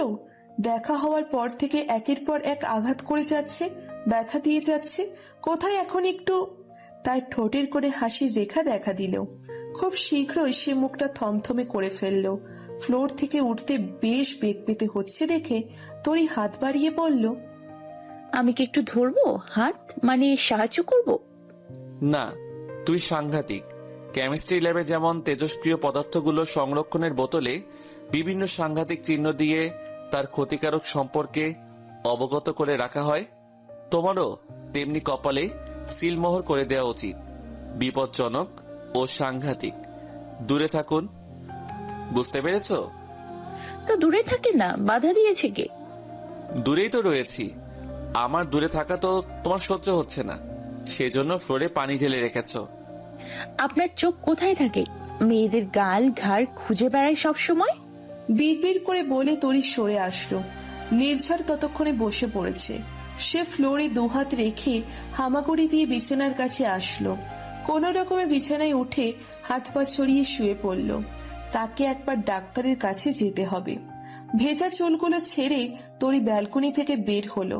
নির্ঝর চোখের উপর হাত রেখে আঙ্গুলের ফোকর দিয়ে তরির দিকে তাকালো। সঙ্গে সঙ্গে তার বুকের ধুকপুকানি বেড়ে গেল। রোজ স্বপ্নে দেখা মেয়েটা এভাবে তার রুমে তার চোখের সামনে দিব্যি ঘুরে বেড়াচ্ছে। কেমন বিশ্বাস হতে চাই না। এই গত পরশু রাতে যখন লুকিয়ে ছবি তুলেছিল, তখন কত ভয় ছিল বুকের ভেতর। একটু ছুঁয়ে দিতে গিয়ে কতবার নিজেকে গুটিয়ে নিয়েছে, কত হাজার বার আবার এগিয়ে গিয়েছে। অথচ মাত্র কিছু সময়ের ব্যবধানে মেয়েটা তার বউ হয়ে গেল, তার অর্ধাঙ্গিনী। ঠিক অর্ধাঙ্গিনী নয়, সম্পূর্ণাঙ্গিনী। তরি ড্রেসিং টেবিলের সামনে দাঁড়িয়ে একবার পেছন ঘুরে নির্ঝরের দিকে তাকালো। নির্ঝর সঙ্গে সঙ্গে দু চোখ বন্ধ করে ফেলল। একটু পর চোখ খুলে দেখলো তরি আয়নার সামনে বসে পড়েছে, মাথার চুলে খুব মনোযোগ দিয়ে সিঁথি তুলছে। নির্ঝর কিছুক্ষণ মুগ্ধ নয়নে সেই দৃশ্য দেখল। সচকিত হতে ঘুম ছড়ানো কণ্ঠে বলল, নৌকা, রাতে ঘুম হয়নি তোমার? আমার পাশে এসে ঘুমিয়ে পড়ো। তরি চট করে পড়ল, না। তোমার কথার মধ্যে এত নেগেটিভিটি ছড়াও কেন? সব সময় শুধু না না না। একটু পজিটিভ মাইন্ডেড হতে পারো না? তরি কিচ্ছু বলল না। নির্ঝর একটা হাই তুলে পাশ ফিরে দেওয়ালের দিকে মুখ দিল। কঠোর গলায় বলল, নো মোর টক। পাশে এসে শুয়ে পড়ো। ও হ্যাঁ, খবরদার, ঘুমের ঘরে কিন্তু হাই আশিক আর হাই বাটন ফোন করতে পারবে না। আমি কিন্তু এসব টলারেট করতে পারবো না। নির্ঝরের আর কোনো কথা তরির কানে এলো না। সে স্তব্ধ হয়ে কিছুক্ষণ নির্ঝরের পিঠের দিকে চেয়ে রইল। তার সবকিছু এখনো কেমন স্বপ্ন স্বপ্ন মনে হচ্ছে সে কয়েক সেকেন্ড বা কয়েক মিনিটের কোনো স্বপ্ন দেখছে। স্বপ্নে অল্প সময়কে অনেক দীর্ঘ মনে হয় বলে এই স্বপ্নটা ভাঙছে না। অনেক বড় স্বপ্ন মনে হচ্ছে, কিন্তু তার অপর মন জানে এটা স্বপ্ন নয়। এই যে এত কিছু ঘটছে সব বাস্তব। সে আয়নার সামনে থেকে উঠে পড়ল, আর এক নজর নির্ঝরের দিকে চেয়ে রুমের বাইরে পা রাখল। তরির ঘুম হালকা হতে পাশ ফিরতে নিল, পারল না। নিজেকে কারো বাহুবন্ধনে আবদ্ধ মনে হলো। মস্তিষ্কের থ্যালামাস কাজ করতে তড়িৎ গতিতে চোখ খুলল সে। চোখ খুলতে নির্ঝরের ঘুমন্ত মুখের প্রতিচ্ছবি দৃষ্টিপটে ভেসে উঠল। তাকে বুকে জড়িয়ে ঘুমিয়ে আছে। তরির গা গুলিয়ে উঠল। সে তো ড্রয়িং রুমের সোফায় ঘুমিয়েছিল, নির্ঝরের বিছানায় এলো কি করে? নির্ঝরের গরম নিঃশ্বাস তরির কপালের কাছটাতে আছড়ে পড়ছে। সে কিছুক্ষণ চুপচাপ রইল। ভেতরে রক্ত চলাচলের গতি বেড়ে যেতে শুকনো ঢোক গিলল। তারপর খুব সাবধানে পিঠের কাছে জড়িয়ে রাখা নির্ঝরের হাতটা সরালো তরি। আস্তে করে উঠে বিছানা ছেড়ে নামলো। নির্ঝরের পিঠের নিচে থাকা ওড়নাটা একটু একটু করে টেনে বের করে গায়ে জড়ালো। কয়েক পা দরজার দিকে এগিয়ে গিয়ে আবার পেছন ফিরে এলো। নির্ঝরের ঘুমন্ত মুখের দিকে চেয়ে তার প্রথমবারের মতো মনে হলো ছেলেটাকে যতটা খারাপ ভেবেছিল ততটা খারাপ নয়। রান্নাঘর থেকে খুটখাট আওয়াজ আসছে। তরি সরে গিয়ে রান্নাঘরে ঢুকলো। ধবধবে সাদা একটা বিড়াল ইতিউতি করছে। তাকে দেখে দীর্ঘক্ষণ নীল চোখ মেলে তাকিয়ে রইল। তরি মুচকি হেসে হাত বাড়িয়ে পড়ল, কাছে আয়। বিড়ালটা এখনো ঠাই দাঁড়িয়ে আছে। তরি ধীর পায়ে এগিয়ে গিয়ে ধরতে নিতে এক লাফে রান্নাঘরের খোলা জানালা দিয়ে পালিয়ে গেল। একটা দীর্ঘশ্বাস ফেলে সে ডেকচিতে গরম পানি তুলে দিল। চা বানাবে। তার গ্রামের বাড়ির মোড়ে মজনু চাচা চা বিক্রি করত। ছোট্ট খুপড়ির মতো দোকান ছিল। কি ভালো চা বানাতো মজনু চাচা। চায়ের উপর দুধের স্বর ভাসত সবসময়। আবার কবে না কবে মজনু চাচার হাতের চা খেতে পারবে ভেবে তরির মন খারাপ হয়ে গেল। চায়ের কাপে চুমুক দিয়ে তরির আশিকের কথা মনে পড়ল। আশিকের সাথে তার প্রথম সাক্ষাৎ হয় কলেজে যাওয়ার 4র্থ দিনে। তার ক্লাসের ক্যাপ্টেন বড় ভাইদের সাথে পরিচয় করিয়ে দিচ্ছিল। হুট করে আশিককে সে দেখতে পায়। আশিকের চেহারায় একটা বাচ্চামো ছিল, যা দেখে তরি ভেবেছিল ছেলেটা হয়তো তাদের ক্লাসের। সেজন্য সে সালাম দেয়নি। পরক্ষণে তাকে এক বড় ভাই ধমক দিয়েছিল। সিনিয়র হওয়া সত্ত্বেও সালাম কেন দিল না? তারপর সে নিজের ভুল বুঝতে পেরে সালাম দিয়েছিল। প্রথম দিনই আশিকের তার প্রতি তাকানো অদ্ভুত দৃষ্টি লক্ষ্য করেছিল সে। এরপর মাঝে মধ্যে কলেজে দেখা হতো। মাস তিনেক আগে তাকে প্রপোজ করতে সে রাজি হয়ে যায়। আশিকের কোনো কিছুতে তার কখনো সন্দেহ জন্মায়নি। অথচ কেন সে ছেলেটা তাকে বিয়ে করতে এলো না কে জানে। তরির চোখের কোণে পানি জমে উঠল। পেটে হালকা ক্ষুধার অস্তিত্ব টের পেতে ফ্রিজ থেকে মিষ্টি বের করে দুটো খেলো সে।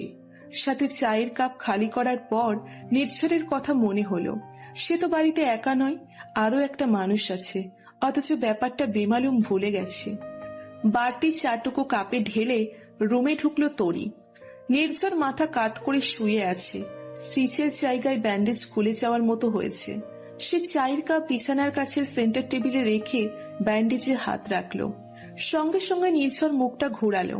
তরি আহত স্বরে বলল, মাথার ঔষধ খাচ্ছেন না আপনি? কয়েক সেকেন্ড সময় নিয়ে নির্ঝর ঘুম চড়ানো কণ্ঠে বলল, গতকালে সব মেডিসিন তো বড় মায়ের বাসায় রেখে এসেছি। এখানে ব্যথার আর জ্বরের যে মেডিসিন গুলো ছিল সেগুলো খেয়েছি। ব্যান্ডেজ খুলে যাচ্ছে। খুলবে না? যা দৌড়ানি খাইয়েছ আমায়। আমার 26 বছর বয়সের সব হাঁটার দূরত্ব একত্রে করলেও এত হবে না। আপনি ডাক্তারের কাছে যান। তরির কণ্ঠস্বরে কেমন অধিকারবোধ ফুটে উঠেছে। নিজের অজান্তে নির্ঝর হেসে ফেলল। বিছানা ছেড়ে আস্তে আস্তে উঠে বসলো। হাত বাড়িয়ে চায়ের কাপ নিয়ে তাতে চুমুক দিল। মুখ তুলে তরির দিকে তাকিয়ে বলল, তুমি তাড়াতাড়ি রেডি হয়ে নাও তো, আমার সাথে হসপিটালে যাবে। নির্ঝরের কথাই তরি অবাক হয়ে বলল, আমি কেন যাব? যদি রাস্তায় সেন্সলেস হয়ে যাই, আবার বিধবা হয়ে যাবে তুমি। সাথে চলো। সেন্সলেস হবেন কেন? যেভাবে চ্যাটাং চ্যাটাং করে কথা বলছেন, আপনাকে দেখে তো একদম ফিট মনে হচ্ছে। নির্ঝর এক নিঃশ্বাসে ঠান্ডা হয়ে যাওয়া চাটুকু শেষ করলো। এক লাফে উঠে তরির দিকে এগিয়ে গেল। কাছাকাছি গিয়ে দাঁড়িয়ে বলল, নৌকা, তোমাকে একা বাসায় রেখে আমি কি করে যাব বলো তো? তোমার প্রথম স্বামীর প্রেতাত্মা মানে ভূত এসে যদি তোমার গলা টিপে ধরে, তখন কি হবে? ধরবে, মরে যাব। মরে গেলে তো হবে না ডিঙি রানী। গড়ি গড়ি বৃষ্টিতেই আমার রাজ্যের চারপাশে বুক পর্যন্ত পানি হয়। তোমাকে তো প্রয়োজন আমার। রাস্তার এপাশ থেকে ওপাশ যেতে হলেও তোমাকে প্রয়োজন, ভীষণ প্রয়োজন। বুঝতে পেরেছো? তরি কপাল কুঁচকে রাগান্বিত স্বরে বলল, কথায় কথায় নৌকা ডিঙ্গি ফিঙ্গি বলবেন না।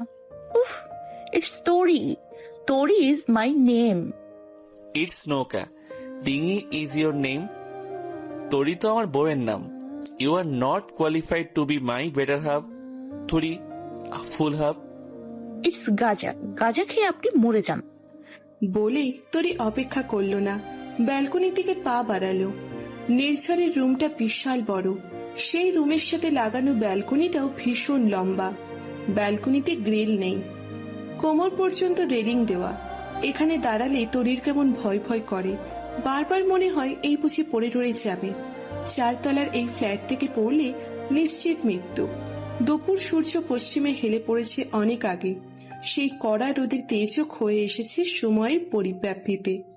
এখনকার রোদ কেমন মিষ্টি মিষ্টি লাগছে।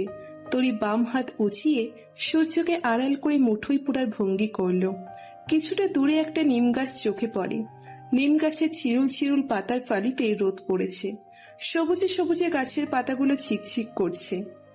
এই নিম গাছটা দেখলে তার গ্রামের কথা মনে পড়ে। এই তরি, 5 মিনিটস, 5 মিনিটের মধ্যে রেডি হয়ে নাও।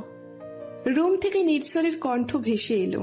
নির্ঝরের আদেশটুপি কথা শুনে তরির মনটা তিক্ততায় ভরে গেল। সে বেশ বুঝতে পারছে নির্ঝর একগুঁয়ে ও নাছরবান্দা। একবার যখন তাকে বলেছে যে নিয়ে যাবে, তার মানে নিয়েই যাবে। সে আর অযথা প্রতিবাদের ঝুলি খুলে বসল না। এক পলক নির্ঝরের দিকে চেয়ে রুমের ভেতর ঢুকলো। ঢাকার বুকে পড়ন্ত বিকেল, ক্ষীণ রোদ এসে আলতো করে ছুঁয়ে দিচ্ছে এই শহরকে। আকাশ পরিষ্কার, নির্মল আকাশের চাদরে টুকরো টুকরো শুভ্র মেঘ ভেসে বেড়াচ্ছে। চারপাশের উঁচু উঁচু বিল্ডিং যেন সগর্বে দাঁড়িয়ে আছে আকাশ ছোঁয়ার জন্য। সেসব আকাশচুম্বী ভবনের দিকে তাকিয়ে আছে তরি। তার বিস্ময় আর অবাকে ভরা চোখ দুটো ক্রমাগত ঘূর্ণায়মান। কোটরাত অক্ষের যুগল পূর্ব পশ্চিম উত্তর দক্ষিণে বিস্তরণ করছে। ব্যস্ততম সড়কে চলমান ব্যস্ততম মানুষের ছুটে চলা দেখতে তার ভীষণ ভালো লাগছে। সর্বপ্রথম ঢাকার শহরে হাঁটতে তার ভেতরে অন্যরকম ভালো লাগার অনুভূতি হচ্ছে। তরি যখন বিস্ময় নিয়ে ব্যস্ত, শহর দেখতে ব্যস্ত, তারই পাশাপাশি হাঁটতে থাকা প্রেমিক পুরুষ, প্রেমিক স্বামী নির্ঝর তাকে দেখতে ব্যস্ত। সেকেন্ডে সেকেন্ডে তরির মুখের এক্সপ্রেশন চেঞ্জ হচ্ছে, আর সেগুলো সে মুগ্ধ নয়নে চেয়ে দেখছে। রাস্তার অপোজিট থেকে প্রচন্ড গতিতে বাইক ছুটে আসতে নির্ঝর হ্যাচকা টানে তরিকে নিজের কাছে নিয়ে আসলো। ক্রুদ্ধ নয়নে ছুটে চলা বাইকের দিকে তাকিয়ে রইল। একটু পর সমস্ত রাগ তরির উপর ঝেড়ে বলল, খুব লায়ক মনে করো নিজেকে? হাত ধরতে চাইলাম, ধরতে দিলে না। একাই চলতে পারবে, এই তোমার একা চলার নমুনা? এখনই তো বাইকের তলায় পিষে যেতে। নির্ঝরের কণ্ঠের বিষে তরির মুখটা চুপসে গেল। থমথমে মুখে নির্ঝরের কাছ